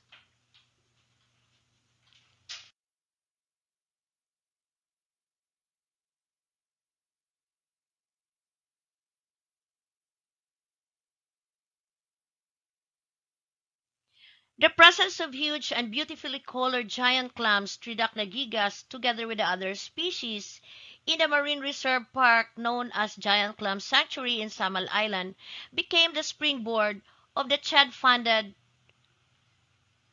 project of Davao del Norte State College, Tacloban Tours, which aims to develop partnership with local government units and other stakeholders, capacitate communities as advocates of giant clam conservation, and enhance the income of fisherfolk communities. The tour will be done in 1-hour viewing of the vulnerable species, giant clams, and other marine species within the coral reef areas. The project is congruent with the UN Sustainable Development Goals, and it is guided by the elements of sustainability, economic, environmental, and social aspects. The management and governance of the project is covered by an executive order of LGU IGACOS, constituting the Tacloban Tours Management Board and its technical working group from each party. The partnership is covered by a memorandum of agreement between the Davao del Norte State College, LGU Island Garden City of Samal, BLGU Adicor, and the Adicor United Fisherfolk Organization with specific roles to sustain the Tacloban Tours project. The tour guides of Tacloban Tours are local communities and members of the Adicor United Fisherfolk Organization, the ADO4. The ADO4 is a duly registered organization mostly composed of fisherfolks and local residents of Barangay Adicor. As the tour guides of the Giant Clam Conservation Ecotourism Site, they are highly involved in the conservation advocacy. During the orientation, they highlight the status, biology, rules and regulations of giant clams, and the indispensable role of marine protected areas in giant clam conservation and other marine species in the area. Most of the contents during the orientation are science-based and research outputs of the Davao del Norte State College. The tour guides underwent trainings and capability buildings for tour orientation and tour operations, and all of them were being evaluated in terms of their performance before they can join as tour guides. These are their scores and evaluation for script mastery and for procedures and tour operations. They were also trained about the species that lives in close association with giant clams such as fish, seagrass, and marine invertebrates. All of them got increased scores for the reef fish scientific names and common names after the trainings conducted. As you noticed, tour guide number 1 got the highest and almost perfect score. The most remembered species of fish in scientific name is the Acreectias tomentosus and Halichoris chloropterus. These are the fish that live in close association with seagrass areas near the giant clam species. For the most remembered reef fish species in terms of common name, we have the blue-green chromis, pink anemone fish, and white damsel. All of the tour guides got increased scores for the identification of seagrass and invertebrate species after the trainings conducted by the Davao del Norte State College. This is a biodiversity training and skills transference which is based from the research outputs conducted by the research team of Davao del Norte State College. Indeed, Tacloban Tours was able to empower local communities who could translate knowledge into sustainable action. In the picture, we show the local tour guides, and we are proud to say we have produced a local biodiversity champion. He is tour guide number 1 with the highest score and almost perfect scores in the trainings. This is Joel Bordot Gonzaga, our local biodiversity champion. What happens to the tourism aspect of Tacloban Tours? Through the years, Tacloban Tours, led by the empowered local communities, the local tour guides, has increased the number of tourists and guests and became the banner tourism destination in Samal Island, Philippines. Tacloban Tours was visited by 38 nationalities. Top 5 arrivals are Filipinos, Americans, Koreans, Japanese, and others. This means that the message to save and protect the vulnerable giant clam species has reached so far globally in 38 countries. In return, the increase in the tourist arrivals has also increased the income of the local tour guides and the sustainability funds annually. The Tacloban Tour entrance fee is the source of income and sustainability funds for the project. It is divided and shared to its partners to support the sustainability of the project as each party delivers its role in the project. Through the years, it has increased the income of fisherfolk or local tour guides from 2013 up to 2019. Additionally, Tacloban Tours became a learning site for biodiversity conservation. Agencies come to learn from the remarkable journey of Tacloban Tours. As such, it has several media coverage and internet blogs. It has been recognized and being awarded both locally and internationally. For the insights and learnings, we can say that community empowerment is possible through academic partnerships and application of its threefold functions in instruction, research, and extension. Fishers who live by the sea could translate knowledge and science into sustainable actions with science-based intervention directly related to their environment and livelihood. There is a strong commitment across leaderships of local organizations, LGUs, in collaboration with academe to sustain giant clam conservation in Silliman Island, which could serve as demonstration area for sustainable ecotourism. To end, I would like to acknowledge and thank the following agencies who contributed to the success of the giant clam conservation in Silliman Island. To all of you, thank you very much for listening.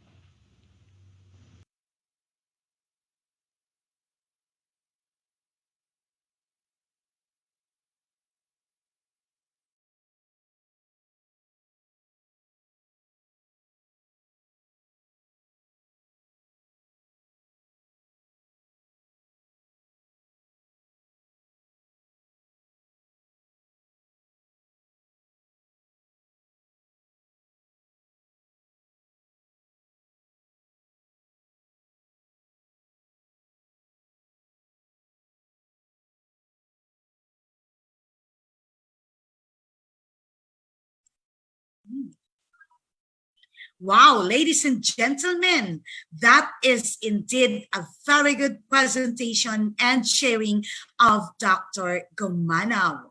Indeed, we learned a lot for that one, and for sure, as our live audience, you are inspired. You can again have your hearts, your claps over there, and even whatever icons to show your approval for that presentation of Dr. Gumanaw. Let me again emphasize that Dr. Gumanaw is a rare conservation fellow alumna who successfully campaigned and implemented her advocacy. Her presentation as well is a manifestation of that certain success. That's Dr. Gumanaw, our alumna of DNSC.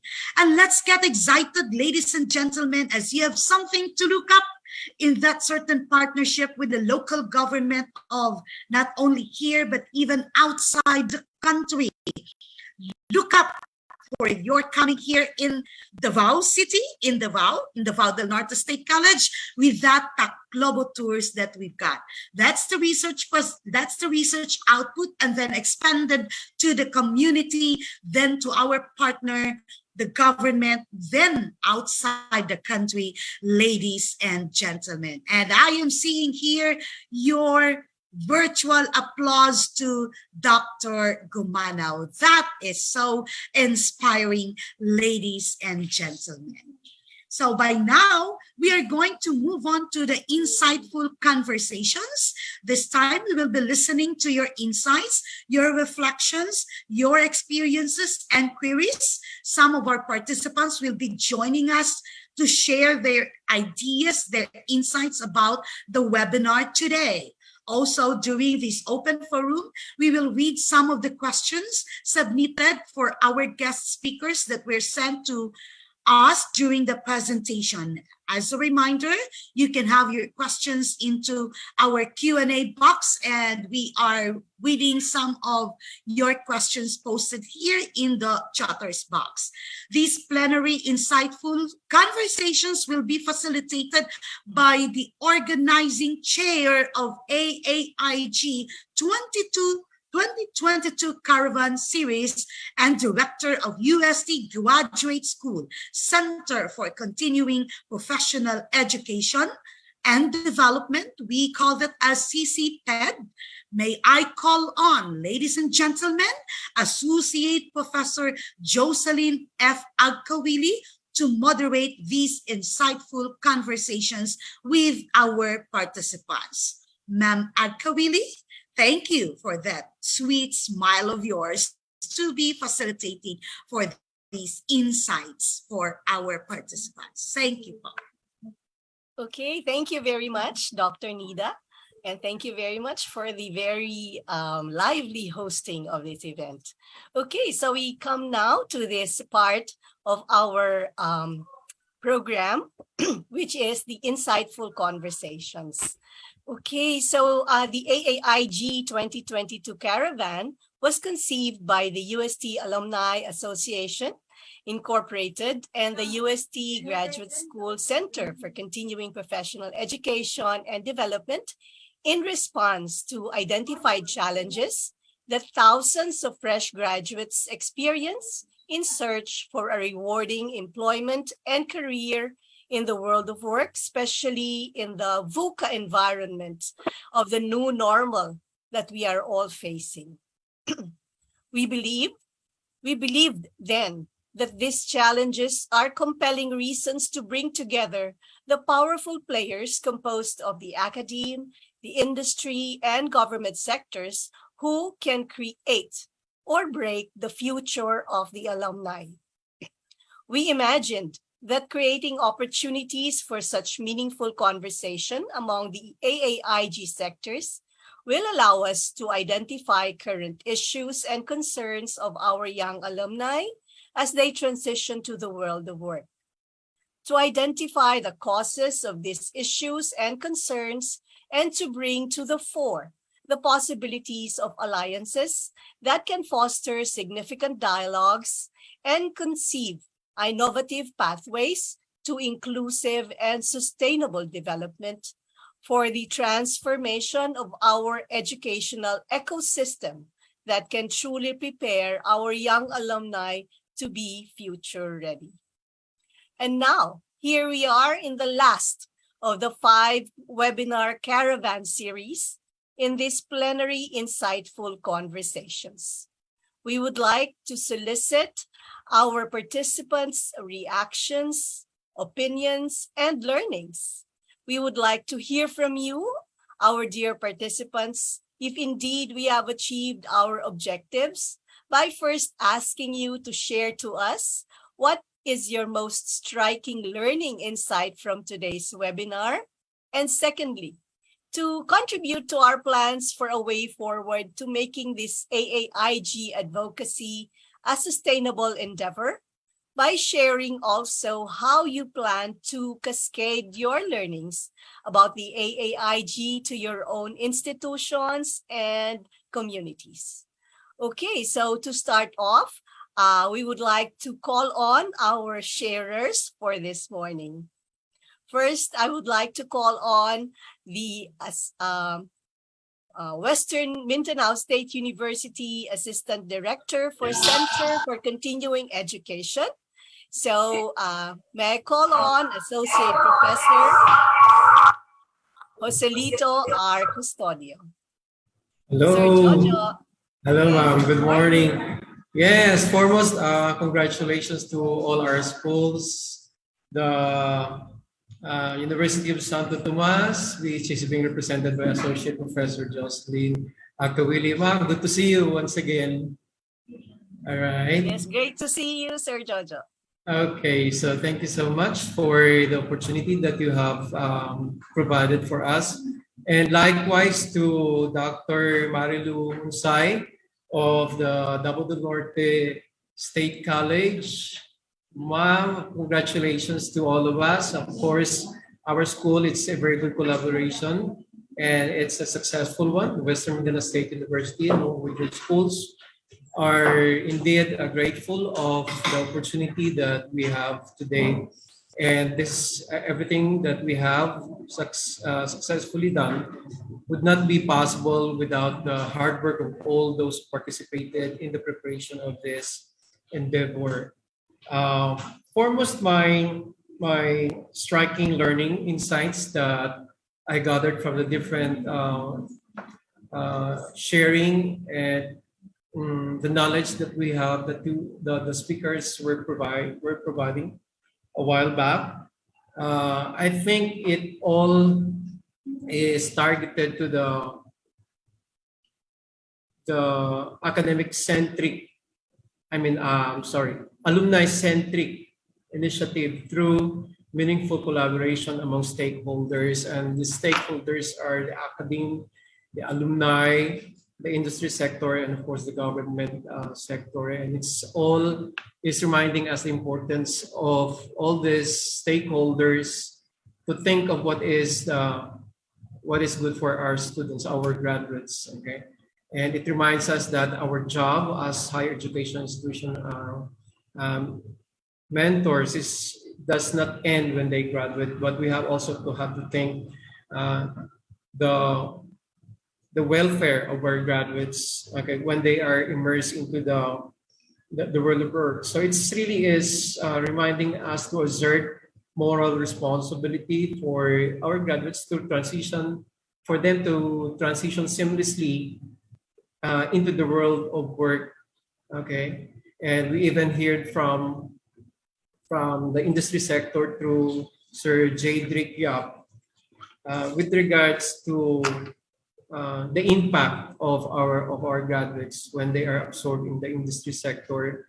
And we have even initial conversation on how the change of the competencies of our graduates. He was talking about, like in the past, he would hire 3 persons, but today, in the current employment, he would just need 1 person to do all the 3 jobs that are normally being done with 3 persons a decade ago. Okay, and so it tells us about the competencies that are enriched through the higher education institutions, in the training in tertiary education, and how we prepare our students in as much as Industry 4.0 is concerned.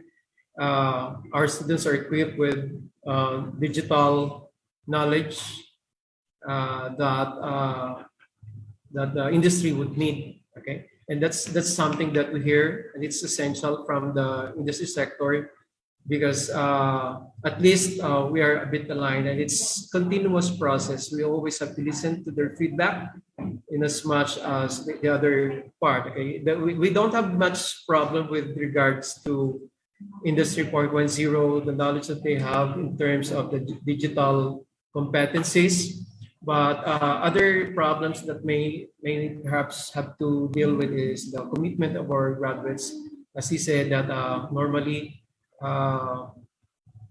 employees would just stay in the private sector for two or 3 years, 1 year, and then they would move on. So perhaps there's a question with regards to the loyalty and commitment of employees to the organization. And there are reasons and there are factors that are there, and maybe that is not within the control of the higher education institutions, but maybe it has to do with economic situations.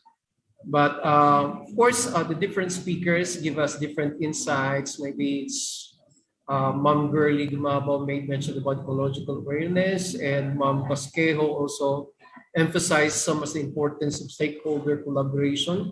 Sir Jadrick also made mention about the importance of the industry to nation building, and of course the opportunities of employment that they provide. Of course, I think the same concern would be shared for us if our mayor were able to attend this particular webinar. But there are situations that are also not within our control, that our mayor were not able to come up and participate. But of course, all of these are essential so that we will be able to reflect from the standpoint of the higher education institutions, that we need to reflect on what are we in terms of help, in terms of support to our graduates, and understanding the needs of the industry in terms of the competencies, and of course the commitment, even the attitude of our graduates as we prepare them in the higher education level, the tertiary level. And how we cascade this in the future, I think for us in Region 9, we think of perhaps a greater collaboration among higher education institutions in our place in Zamboanga City. Perhaps we will invite more private and state universities and colleges in the region to participate actively in this particular endeavor, which is the academe, alumni, industry, and government collaboration. I think in this process, we will be able to maximize our linkages. We will be able to maximize our individual role in the promotion of the welfare of our graduates, our alumni.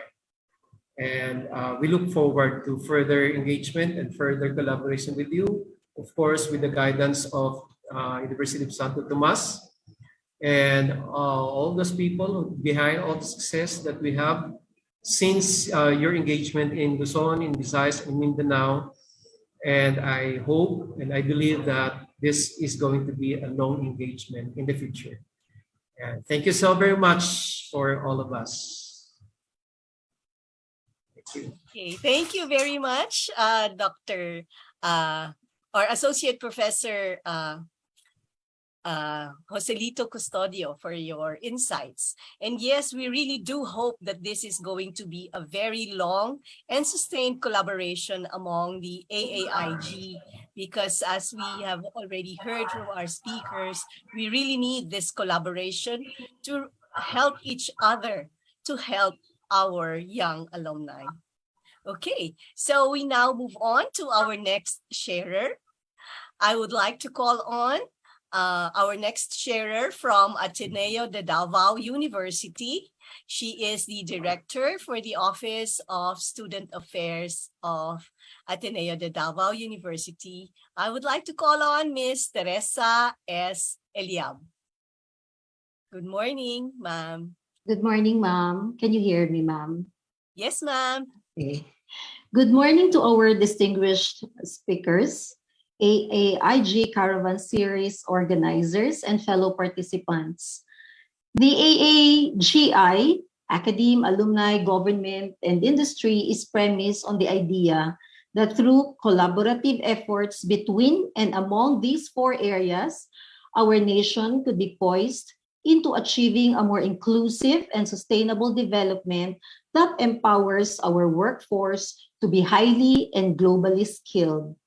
Meaning, one, they are trained according to the demands of their profession at par with the best professionals anywhere in the world. And two, they have gone through an educational process which forms and transforms them to be persons ready to acquire new and evolving competencies. And three, they are educated people whose personal mindset and collective core values are inextricably linked with a sense of purpose, in that they see their work as an instrument to build a better ecosystem that provides better opportunities for all.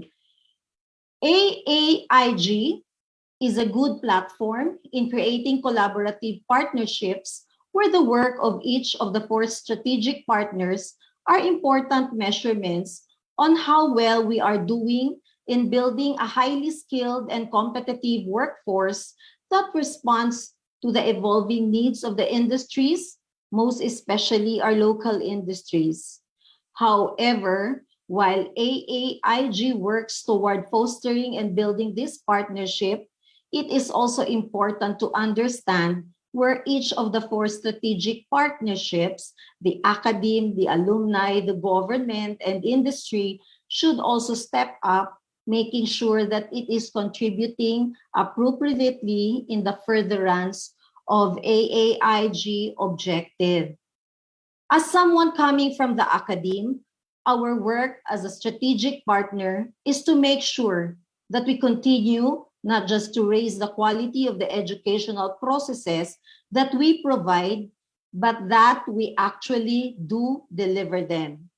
Since we have built up the culture of constantly making our curricular, co-curricular, and extracurricular offerings attuned to the challenges of the industry, where our students are expected to fill in after graduation, we continue to reinforce our own existing mechanisms in building transformative and quality education through the following: through our own appropriation of our respective vision, mission, and goals as higher education institution, through our own practice of quality assurance in order to meet not just the expectations of our stakeholders, but also of the industry where our students serve, and through our commitment to institutional accreditation, courtesy of existing accrediting agencies, where we subject our respective schools on a regular basis. But while we do the work that we do in the academe, the HEIs also need the support and assistance of government in achieving this end. It is important that we underline the support of government in our effort to raise the quality of education in the Philippines, because we are all collectively participating in achieving a constitutional mandate. As found in the Philippine Constitution, Article 14, Section 1, it is the duty of the state to protect and promote the right of all citizens to quality education at all levels, and to make sure that education is accessible to all. There is really a need to strengthen public-private partnership in achieving educational goals. Both government and the private higher education providers have complementary roles to play in making sure that our citizens can access quality higher education. Toward this end, I would like to highlight the importance of Republic Act Number 10931, known as the Universal Access to Quality Tertiary Education Act, as one such example of this complementarity, where it is not only because it provides free access to education, but more importantly, it is free access to quality tertiary education. But given the challenges of the 21st century learning, which are preconditioned by the evolving changes in many industries, there is a need to examine how the four strategic partners of the academe, the alumni, the government, and the industry can find more creative collaborations in order to make our new graduates, as well as our entire workforce, where we can tap the bulk of our alumni, become future ready. On toward the third decade of this millennium, we have witnessed massive disruptions brought about by a global health emergency caused by COVID-19. This provided huge challenges on the part of the schools and on the part of the government. This also created huge impacts on the labor force and on the delivery of goods and services. At the same time, while much of the world rose to the occasion to meet these demands, we in the Philippines have since moved about finding better ways to deal with the following emerging concerns. Emerging concerns related to our own climate emergency, emerging concerns related to the information wars and the cause of continuous spread of fake news through the weaponization of social media platforms, and emerging concerns on better access to digital technology, which we all heavily relied upon to serve us at the height of online classes. Emerging concerns on new and fintech-based services that have redefined so many economic activities since the 2020 lockdowns, among many other things. It would be interesting to see where these strategic partnerships will take us down the path to sustainable progress and development as a nation. We in the academe will certainly find more creative and proactive ways to achieve our educational outcomes in providing quality transformative education by revisiting our key performance indicators articulated in our strategic planning initiatives. But we are also aware that to better our stakeholders, to better tap the services of our alumni by offering continuing professional development and lifelong learning, and to better optimize our capacity to participate in the development of our industries, we do need to collaborate. So AAIG is the way to go. As an academic practitioner in my own specific context as student affairs director in a private higher education institution, I could say that it's actually possible to cascade the learnings of this summit because my institution has, for over a decade now, provided leadership in many initiatives that push for the furtherance of transformative education, not just in our region in Mindanao, but beyond. We have continued to build a culture of transforming our educational landscape through formation, instruction, research, community engagement, and internationalization linkages with other institutions. We have continued to champion and advocate for quality assurance and education.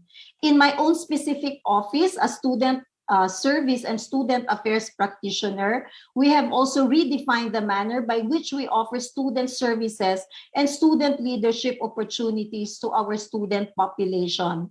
As I said, this AAIG partnership is an important platform which we can optimize to achieving a more inclusive and more sustainable growth in developing our Filipino workforce to be ready as we usher in the first half of the 21st century.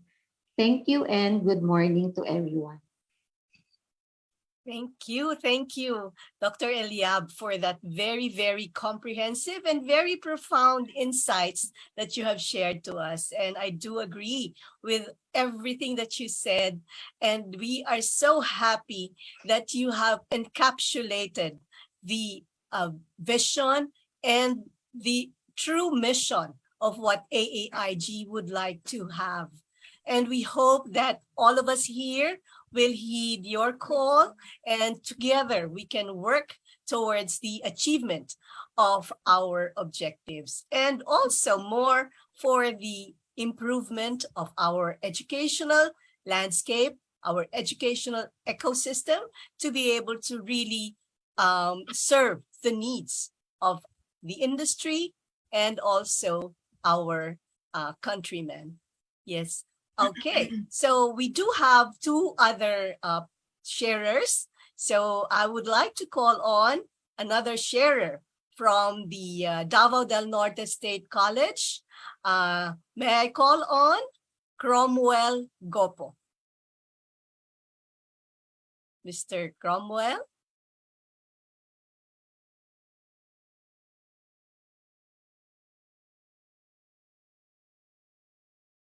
I hope Mr. Gopo is here with us.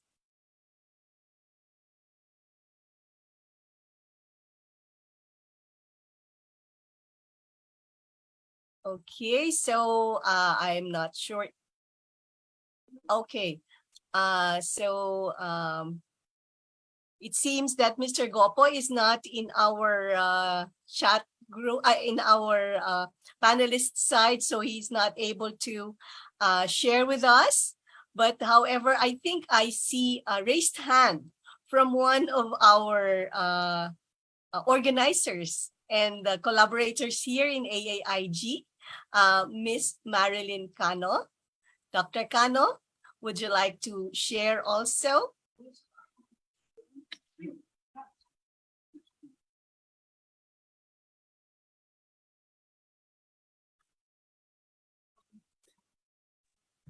As I have sent the message that the Ateneo de Davao sharer gave, it is an action plan actually that I experienced in her talk, and is very, very good.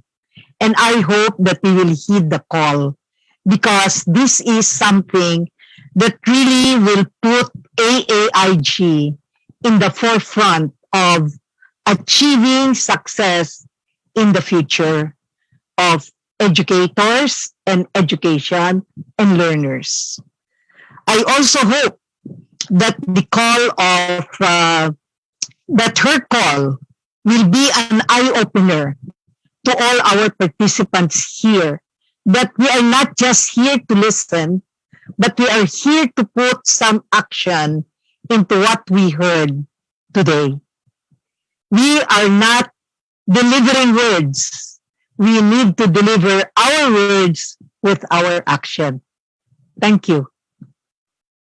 Thank you very much, Ma'am Marilyn. Yes, that's true. No, we would really like to transform the words that we've heard from our speakers since the very start of this caravan.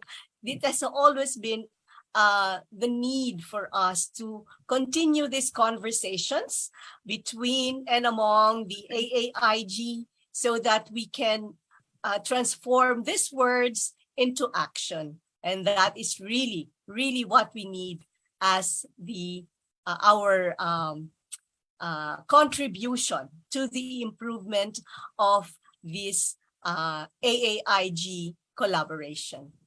Okay, so I think our next sharer, Cromwell, is that you? You are here already. So, okay, so I'd like to hear from you, Mr.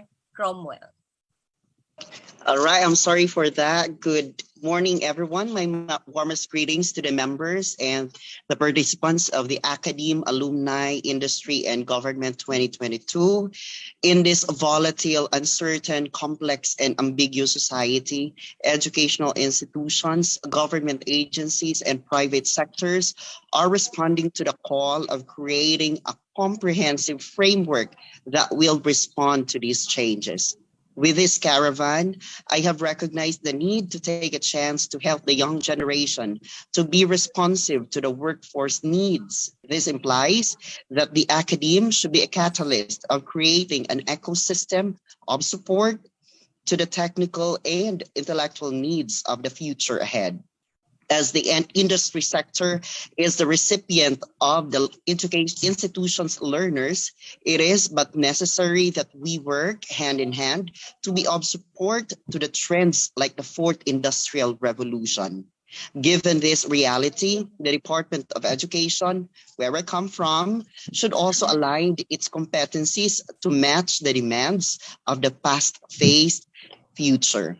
Thus, the school planning team should also benchmark on the practices of the higher education and collaborate with the industries related to our specializations to create solutions and not problems in terms of employment opportunities. In doing this, everyone is enjoined to lend a hand. As quoted by Director Casquejo, alone, we can do so little. Together, we can do so much. This is Cromwell, a student of Davao del Norte State College, saying the future is uncertain, but our commitment to this call is certain. Thank you and good morning.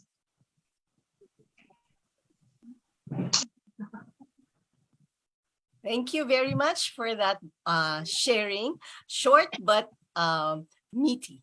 Okay, so again, we have another sharer. So I would like to call on our next sharer, also from the Davao del Norte State University. May I call on Ian Reggie Paring. Pleasant morning to everyone. It is a great honor and gratitude to the convener of this academic endeavor and giving us a chance to be part of this dynamic ecology. I am Ian Reggie Paring, an alumnus and as well as a graduate student of the Davao del Norte State College. I believe that AAIG seeks to construct a strong ecosystem among its members of the academe, alumni, industry, and government, where rapid incubation and emergence of creative roots contribute to inclusive life success and national growth. Hence, as a young educator and cognizant of the challenges present in VUCA world, I firmly believe that learnings on this webinar can be vital catalyst and a good springboard for policy making, as well as also encourage and foster collaboration among the school community with students, our parents, and our stakeholders as we strive to deliver quality basic education under the Department of Education. As I listened to the different speakers, I was able to have the following aha moments and allow me to share two of those takeaways. First is importance of shared vision. The deep mechanism governing how school run can be shaped by school and as well its communities coming together around a common understanding of the purpose of education. It is important to note that collaboration with shared vision really matters. Hence, no organization or individual can reinvent the educational system on their own. Secondly, I'd like to emphasize that the acknowledgement of the vital role of our industry sector. To highlight its importance, education institution can generate graduates who are better prepared for the workforce and more likely to succeed if they collaborate more closely with industry as stressed by the different speakers. Now, in the Department of Education, we foster effective relationship among our colleagues through conducting LAC sessions or what we call the Learning Action Cell. These takeaways perhaps can be shared through our Learning Action Cell, where discussion on these learnings can be made.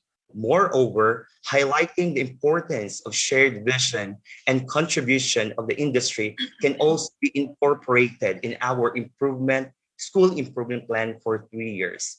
Also, as a receiver of the teacher education graduates of the Davao del Norte State College, it is our high hopes that 21st century skills, particularly on ICT integration, as the current setting of education placed high demands on this because of the COVID-19 pandemic. Lastly, as an alumnus of the Davao del Norte State College, I am looking forward to more collaborative activities where alumni of this institution have an active role in any endeavors DNSC will come up. We will surely heed the call from our dear DNSC. Thank you so much for this one-of-kind convergence. As the adage says, we can make an impactful difference. This effective platform will surely pave way to meaningful feedback and ongoing debate for future engagement. Have a blessed day to everyone. Thank you very much for your sharing. And yes, it is. I am so happy to hear that we have stimulated the interest of so many people to really work for and transform what they have learned into action. And we are very hopeful that soon we can do more for our alumni and for our country, and especially prepare our alumni for the workforce. Okay. Okay, so those are our sharers. And there is just one question that is in our chat box. I would like to read the question, although I think the speaker to whom this one is addressed to is not with us here in the Zoom anymore, but still I would like to read the question. Okay, so good morning. This is from Dr. Fini Joy Buenafe. It says, good morning. Engineer Yap's presentation discussed the role of the academe in grooming the workforce of the industry. Furthermore, he emphasized that the professionals or degree holders produced by the academe should meet the emerging needs of the industry. My question is, how can the industry help the academe meet its emerging needs? Can the industry provide the academe with updates on what they need? Can the industry also be present in the curriculum development of the courses such that each course will be aligned to the needs of the industry? I believe that there should be a constant communication between the academe and industry and constant updating of curriculum to accommodate the emerging needs of the industry so that the academe can produce graduates who are equipped with skills the industry needs.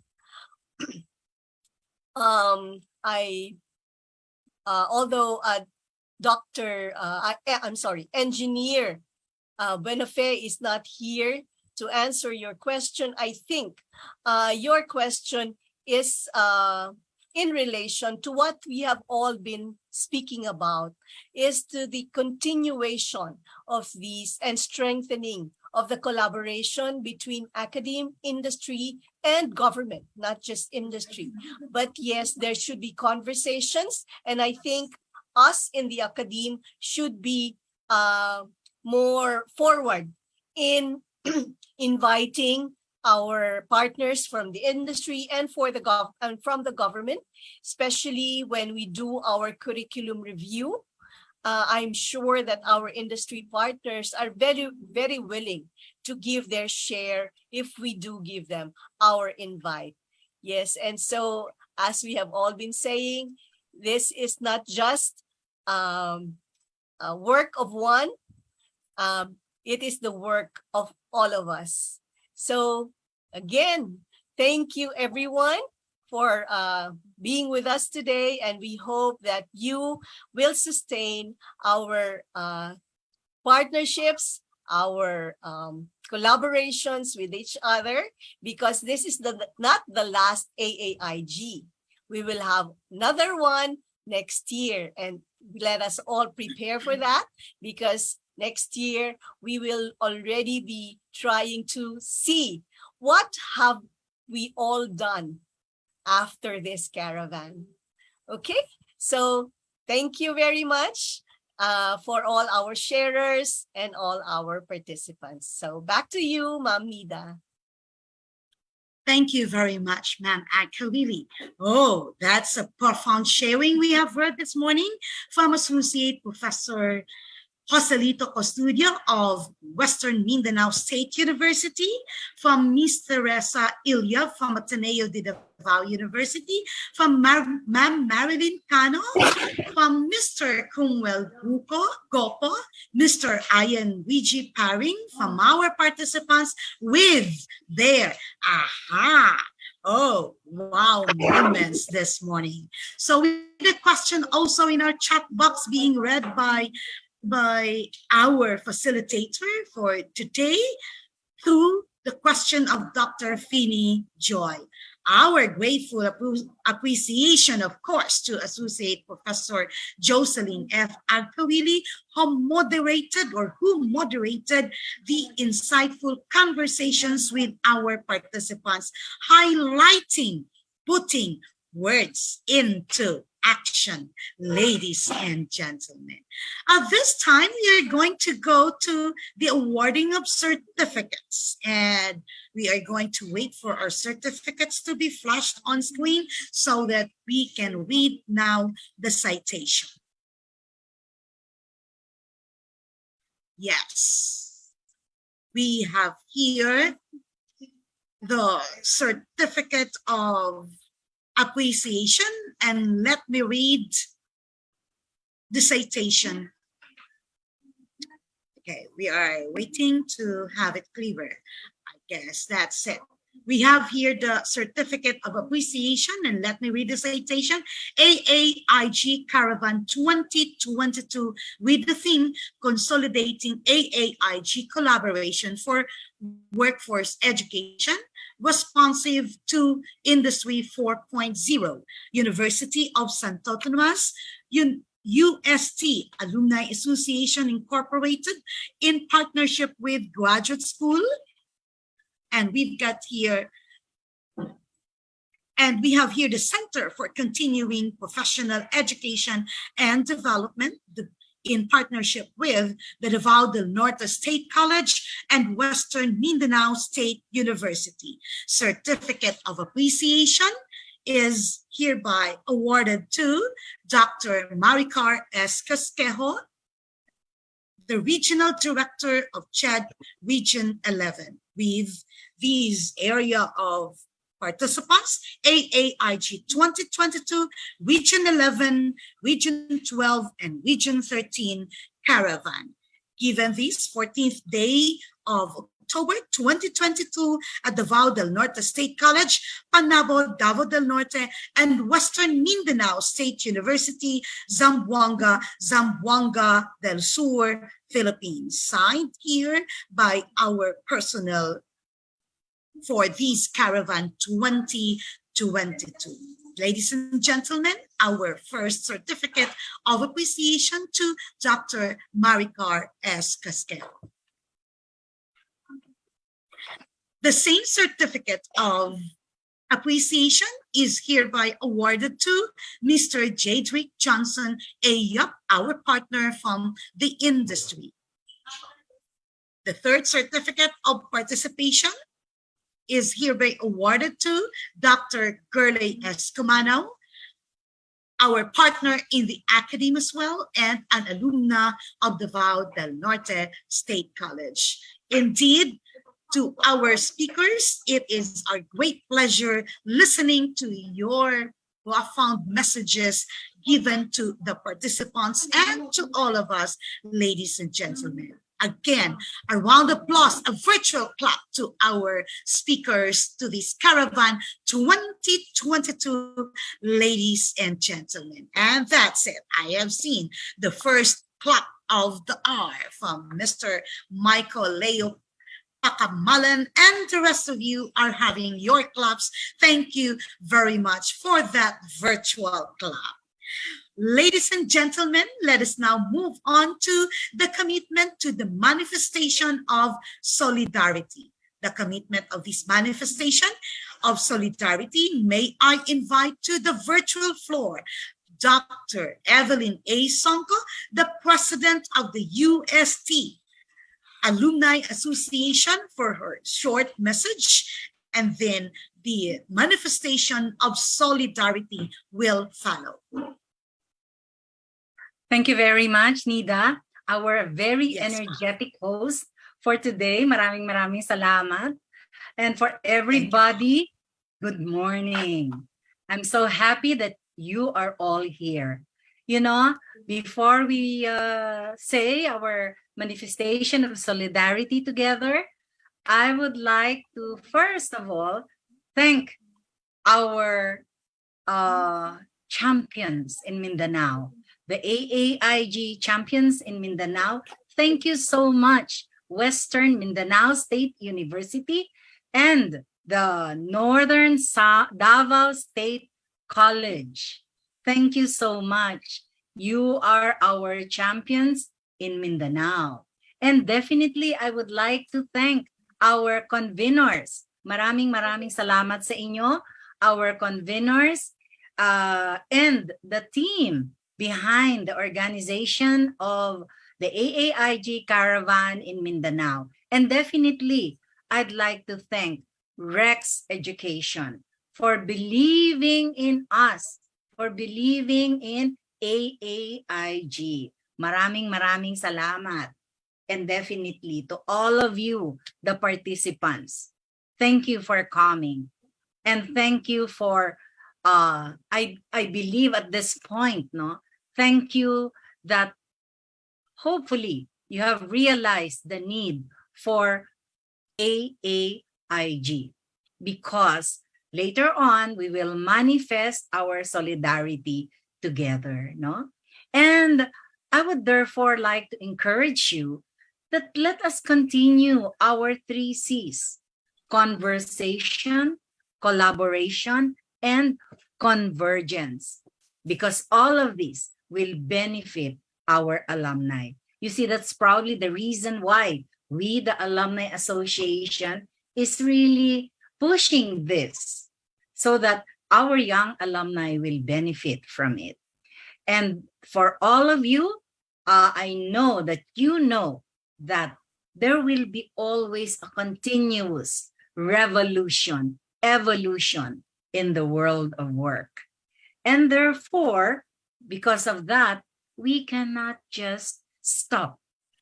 Together, we should sustain our AAIG conversation so that we will discover and have innovative models in order that we will be able to come up with relevant and responsive quality education.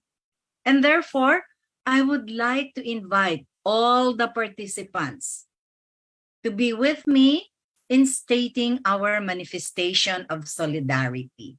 Siguro naman naniniwala kayo na dapat ay talagang ipagpatuloy natin ang ating pag-uusap.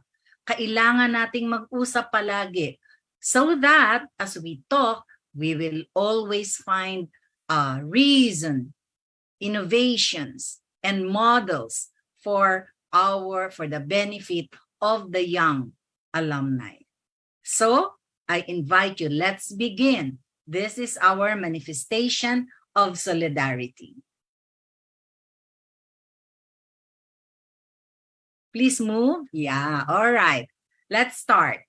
We, the participants of the 2022 Academe, Alumni, Industry, and Government AAIG Caravan, held on October 14, 2022, via Zoom, hereby declare and manifest in solidarity with one another our commitment to the following statements. Sabay-sabay po tayo. Whereas we are cognizant of the multiple challenges that fresh graduates experience as they search for rewarding careers in employment or entrepreneurship in today's world of work. Whereas we recognize the important roles that the academe, alumni, industry, and government play in national development and the unique contribution that each of them make in creating favorable environment and innovative pathways that enable fresh alumni in transitioning successfully from the pursuit of academic qualifications to their meaningful practice of a profession or a vocation. And whereas we value the need for open communications, continuing engagement, and joint collaborations among the industry and government in forging collective and alumni-centric initiatives at propelling the fresh alumni toward optimized personal, professional, and economic well-being and development. And whereas we believe that the empowered alumni is a critical contributor to the nation's social capital formation and an indispensable force toward the realization of the vision, inclusive, and sustainable development of the Philippines today and well to the future. Now, therefore, be it resolved that the 2022 AAIG Caravan of the Mindanao region 1. Affirm that the 2022 AAIG Caravan shall serve as a historical milestone that sets into motion the sustainable regular staging of a national and international AAIG summit every other year. 2. Endorse the UST Alumni Association Incorporated and the UST Graduate School Center for Continuing Professional Education shall continue to spearhead the AAIG Summit with support from friends and other like-minded individuals and groups. 3. Commit to support continuing conversations, collaborations, and initiatives with significant academic, alumni, industry, and government partners being undertaken at various levels: regional, provincial, city, municipal, or institutional, to create synergies, achieve successes, and drum up widening awareness and interest leading up to the staging of the subsequent AAIG summits. Manifested this important day of October 2022. Thank you, everyone, for joining me in this manifestation of solidarity. Now, this is the last leg of the AAIG Caravan. And as we're almost done with this event today, but as we end this gathering, we begin to do our commitment. All the best to everyone. Thank you very much for believing in AAIG Conversations. Wow. The Revolution and Evolution in the World of Work by Dr. Evelyn A. Sonko, the president of the UST Alumni Association. Thank you so much, Ma'am, for your message and for leading also the commitment to the manifestation of solidarity. Thank you very much, ma'am. This has been a very rich, productive, insightful, and inspirational conversation and webinar, ladies and gentlemen. And so we are now nearing to the closing of this activity. Let us now hear the closing remarks, and may I respectfully introduce to you Dr. Maria Carla A. Ochotorena, the president of the Western Mindanao State University, for her closing remarks. The Honorable Mayor John Dalipe of Zamboanga City, Dr. Maricar Casquejo, the Regional Director of CCPED Region 11, Dr. Rodi Garcia, the Regional Director of CCPED Region 9, Mr. J. Johnson Yap, the President of Southern Philippines Deep Sea Fishing Association, to our host and partner, the UST Alumni Association, ably represented by its President, Dr. Evelyn Sonko, our local co-convenor, the Davao del Norte State College, represented by its Vice President for Academic Affairs, Dr. Gerly Gumanao, to all officials and staff of all participating universities and colleges, representatives from the industry, government, AAIG participants, friends, ladies and gentlemen, buenos dias a todos. Being part of this year's Academe, Alumni, Industry, and Government 2022 Caravan Series of the University of Santo Tomas Alumni Association Incorporated is indeed an honor and a privilege. Like you, the Western Mindanao State University has continuously sought to improve and strengthen our alumni relations. More than what we can get, I believe it is what we can give that will foster a more transformative and meaningful alumni relations. It has become evident to all of us that work in the new normal is much more demanding. Technological advancements have enabled significant changes in how the industry operates. Automation and digitalization are reshaping how we work and what constitutes work. It is here that higher education institutions like us have the critical role in empowering our future workforce by helping them develop the necessary skills, attitudes, and core professional competencies that will allow them to be more responsive to the changing labor landscape while also preparing them to meet the needs of the industry. I am personally grateful to the University of Santo Tomas Alumni Association, led by its very dynamic president, Dr. Evelyn Sonko, for recognizing and responding to the needs of our future workforce. Beyond education and academic research, I believe collaboration is the key in meeting the needs of the workforce for Industry 4.0. An open and truthful conversation with the alumni, industry, and the government will open opportunities for our graduates to better understand and respond to the needs of these key players. Helen Keller once said, "Alone we can do so little, but together we can accomplish so much." I like to think of it as together we can do so much more. And so, it is our hope that this collaboration will flourish into a wonderful partnership for all participating agencies and institutions toward our common goal of achieving a more inclusive and sustainable development for all our alumni and future workforce of our country. This is the direction in which we are headed, and it is our hope that this partnership will help us get there. To the University of Santo Tomas Alumni Association and Graduate School, and to everyone, God bless. Mi saludo y amor para todos.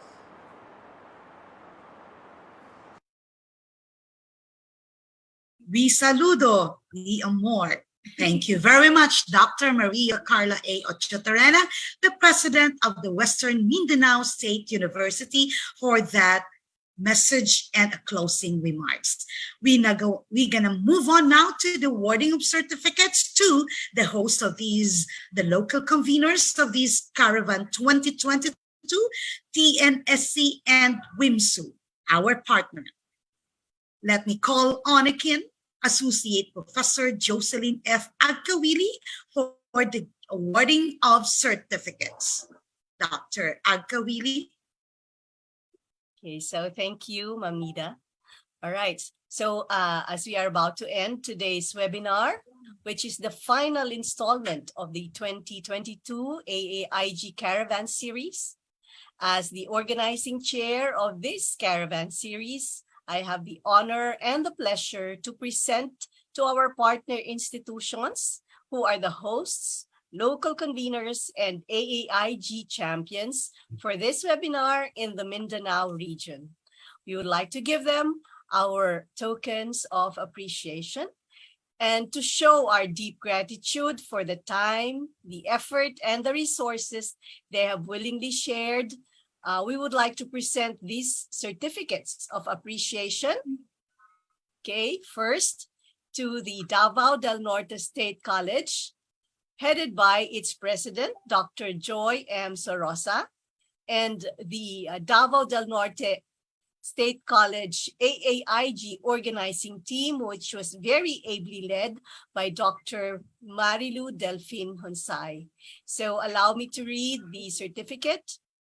Okay, so the University of Santo Tomas, UST Alumni Association Incorporated, in partnership with the Graduate School Center for Continuing Professional Education and Development, awards this certificate of appreciation to the Davao del Norte State College as local convener for AAIG 2022 in Region 11, 12, and 13 Caravan, given this 14th day of October at Davao del Norte State College, Panabo, Davao del Norte, and the Western Mindanao State University, in Zamboanga del Sur, Philippines. Signed by myself as the director for the Center for Continuing Professional Education and Development. Also signed by Dean Henry Tenedero, chairman of the UST Alumni Association Incorporated, and the main convener for AAIG, and also Professor Evelyn A. Songko, president of the UST Alumni Association Incorporated. So congratulations to the DNSC team, and thank you very much. Okay, so the same certificate is also presented to the Western Mindanao State University, led by its president, Dr. Maria Carla A. Ochotorena, and the Western Mindanao State University AAIG organizing team, which was very competently headed by Dr. Maria Nora Derla Lai. Okay, so same certificate. And so thank you very much to the Western Mindanao State University team. And of course, thank you to all our partners. Hopefully, this partnership with your institutions will continue and grow further as we move on to the next edition of AAIG next year. Again, thank you and congratulations. Thank you very much, Pam. It's an inspiring thing also that we have received that certificate of appreciation, and to WMSU as well. So that's Associate Professor Jocelyn F. Agkawili, the organizing chair of this AAIG 2022. As we come up to an end to these Caravan series, and to formally close this event, let us listen to the main convener of AAIG 2022, Dean Henry S. Tenedero, as he speaks to us about heralding the commencement of the 2023 Multi-sectoral International AAIG Summit. Sir Tenedero. Please, sir. Good day to all of you. Today is October 14, 2022. As we end, at the same time begin a new journey for AAIG. The story of AAIG began in 2018 when we started preparing to mount the very first summit held in 2019. We never thought that the AAIG story would come to great lengths, and now, ending its fifth run of its Caravan series for year 2022. We will remember the beautiful memories and moments of being together, of coming together, because AAIG is not only a slogan, not only an acronym, but it will find its ways and meaning in the life of every Filipino as we look for the forging of transformative education systems that will be doing the following thing. Number one, it will transform change into believing that we have to continue to build bridges of new hopes, dreams coming to life by breaking down the walls of myth, ignorance, and complacency in our midst. So we are the change catalysts. AIG also stands for catalyzing strategic and sustainable partnerships among the four strategic sectors: the academe, alumni, industry, and government. It will come to life as we continue our transformative journey to make that alliance sustainable in the long run. AIG is also about building competencies, skills, anchored in the belief that every person has genius potentials in more ways than one. By valuing individual learning diversity, multiple intelligence, and the importance of emotionality in learning. AAIG is also about redefining and rehumanizing education to believing that success is a combination of three factors in life: the IQ, yung talino, yung EQ, yung puso, at yung DQ, yung diskarte. Especially as we have experienced 2 years of pandemic life, we have seen the importance of how to be able to thrive, not only survive. AAIG is also about nurturing the new roles of alumni associations into believing that alumni organizations should not only be a fellowship or a fundraising club. It should espouse societal changes for the greater good of all. In a sense, AAIG is about coming together, responding together, for we believe that one cannot do it without the rest. We don't only come together and celebrate the geniuses of everyone, but we come together to respond to the common good that will be sustainable in the long run for the Filipino people, that will make them enjoy the fruits of what it is to become a human being, not only a human doing. And finally, AAIG is about advancing and progressing sustainability into believing that the journey should not stop here, but that the application of whatever you have learned from our Caravan series will be put to life, whether you are a teacher, a school administrator, or a government employee, into believing that only in the togetherness that we will find strength, the power of one, the power of all.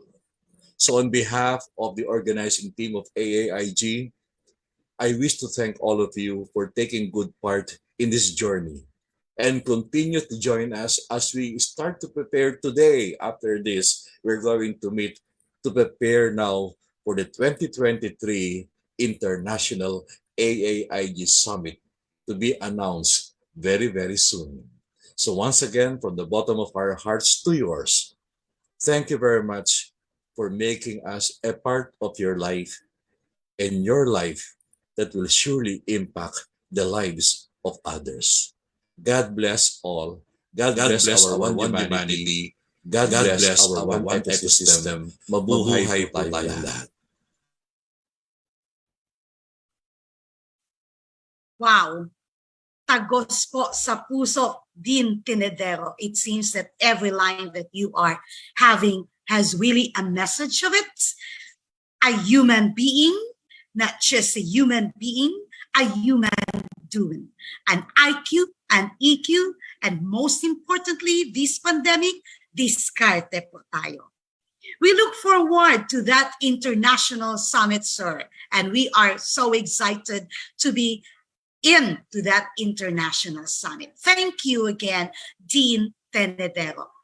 By this time, before we're going to end this webinar, I would like to encourage all participants to please fill out the evaluation form. The link is available at the chat box. Certificates will be provided after the submission of the completed evaluation form. And so we are expecting to that, ladies and gentlemen. If you have any other questions, please send us an email to AAIGSummit2021@gmail.com. AAIGSummit2021@gmail.com. To view the recording of today's webinar, you may visit the following FB pages of that of WMSU, to that of WMSU ARO or ARO, USTAAI, the CCPED, and DNSC Facebook pages, ladies and gentlemen. That is also posted in our chatters box. I would like to thank again our guest speakers for today's event. If you would like for more information about their presentation and bibliography, even for that one, you can access this website at https://USTAlumniassociation.org/AAIG 2021 Summit, and you will be able to have an access of their presentation and the biography of our highly calibered guest speakers for this day of October 14. We especially thank to our participants for today's caravan, and also to those who attended in the previous webinars in this series from First Caravan in NCR, ladies and gentlemen, hosted by the University of Santo Tomas, followed by the Region 1 Cordillera Autonomous Region Caravan, hosted by Don Mariano Marcos Memorial State College, and the third webinar in Region 4A Calabar Zone area, hosted by the Faith Colleges, and the fourth webinar held 2 weeks ago in Regions 6, 7, and 8 with the Silliman University as a host. I'm missing my Silliman there. I would like also to thank all the generous sponsors, particularly ladies and gentlemen. If you can also give your icons over there, the Rex Education, who has been with us since the start of this caravan series, from Caravan 1 up to today's caravan. Our grand salute to you all, ladies and gentlemen. And that is now ending to this webinar series. Finally, to conclude this webinar, we would like to play the University Hymn of WMSU, or the College Hymn of Davao del Norte State College, and the University Hymn of the Western Mindanao State University.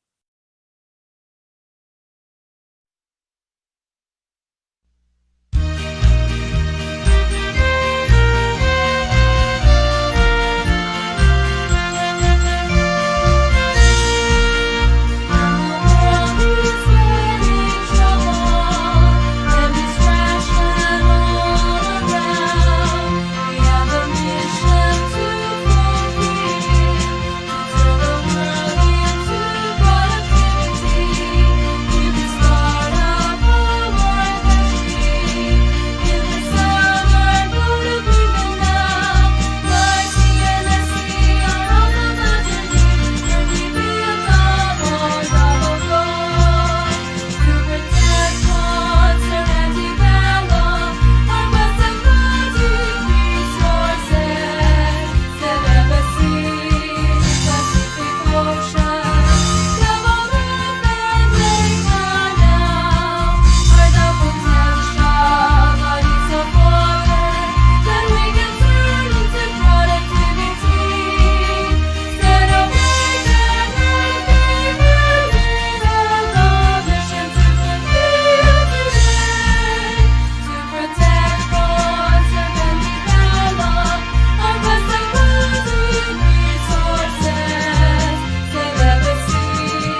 Western Mindanao State University, beautiful emblem of the southern seas, meant to mold the youth for human dignity, the pillar of peace and unity. Friendship that runs towards Shiloh, with its crimson and white in the silvery light. She guides a beaming face, she whispers the truth of the old normal school. Hello, alma mater dear, the beacon light of a million folk. Praise be to them that nurtured thee, who fought and died, let the laurels be. Shout aloud in triumph we, for God has granted his degree. Born a state university, long ambition for eternity. Western Mindanao State University, beautiful emblem of the southern seas, meant to mold the youth for human dignity, the pillar of peace and unity. Friendship that runs towards Shiloh, with its crimson and white in the silvery light. She guides a beaming face, she whispers the truth of the old Norman soul.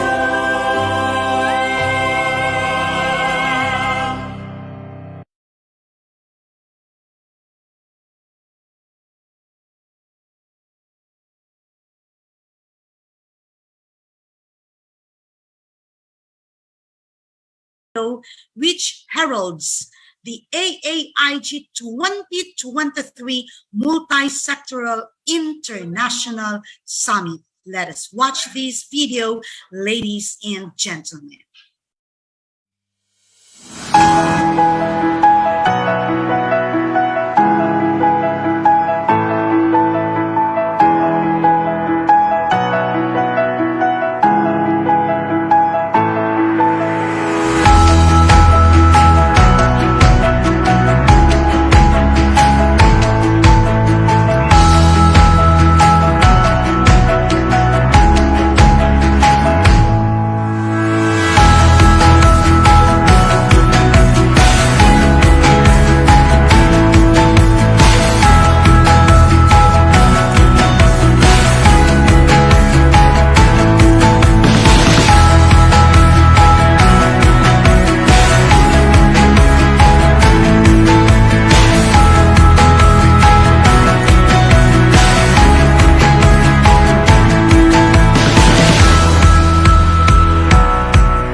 AAIG 2022 Multi-sectoral Summit Caravan for this year.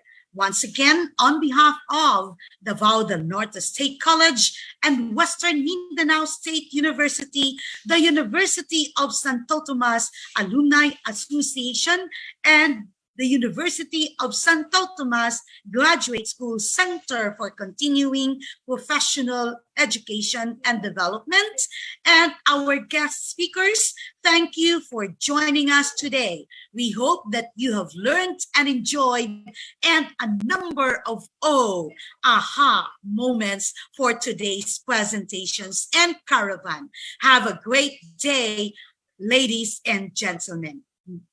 That is now the end of our Caravan 2022, the AAIG 2022, ladies and gentlemen. Before we gonna finally end up requesting our panelists, our organizers, our guest speakers to stay for the photo opportunity. Once again, ladies and gentlemen, have a great day, everyone. Good morning.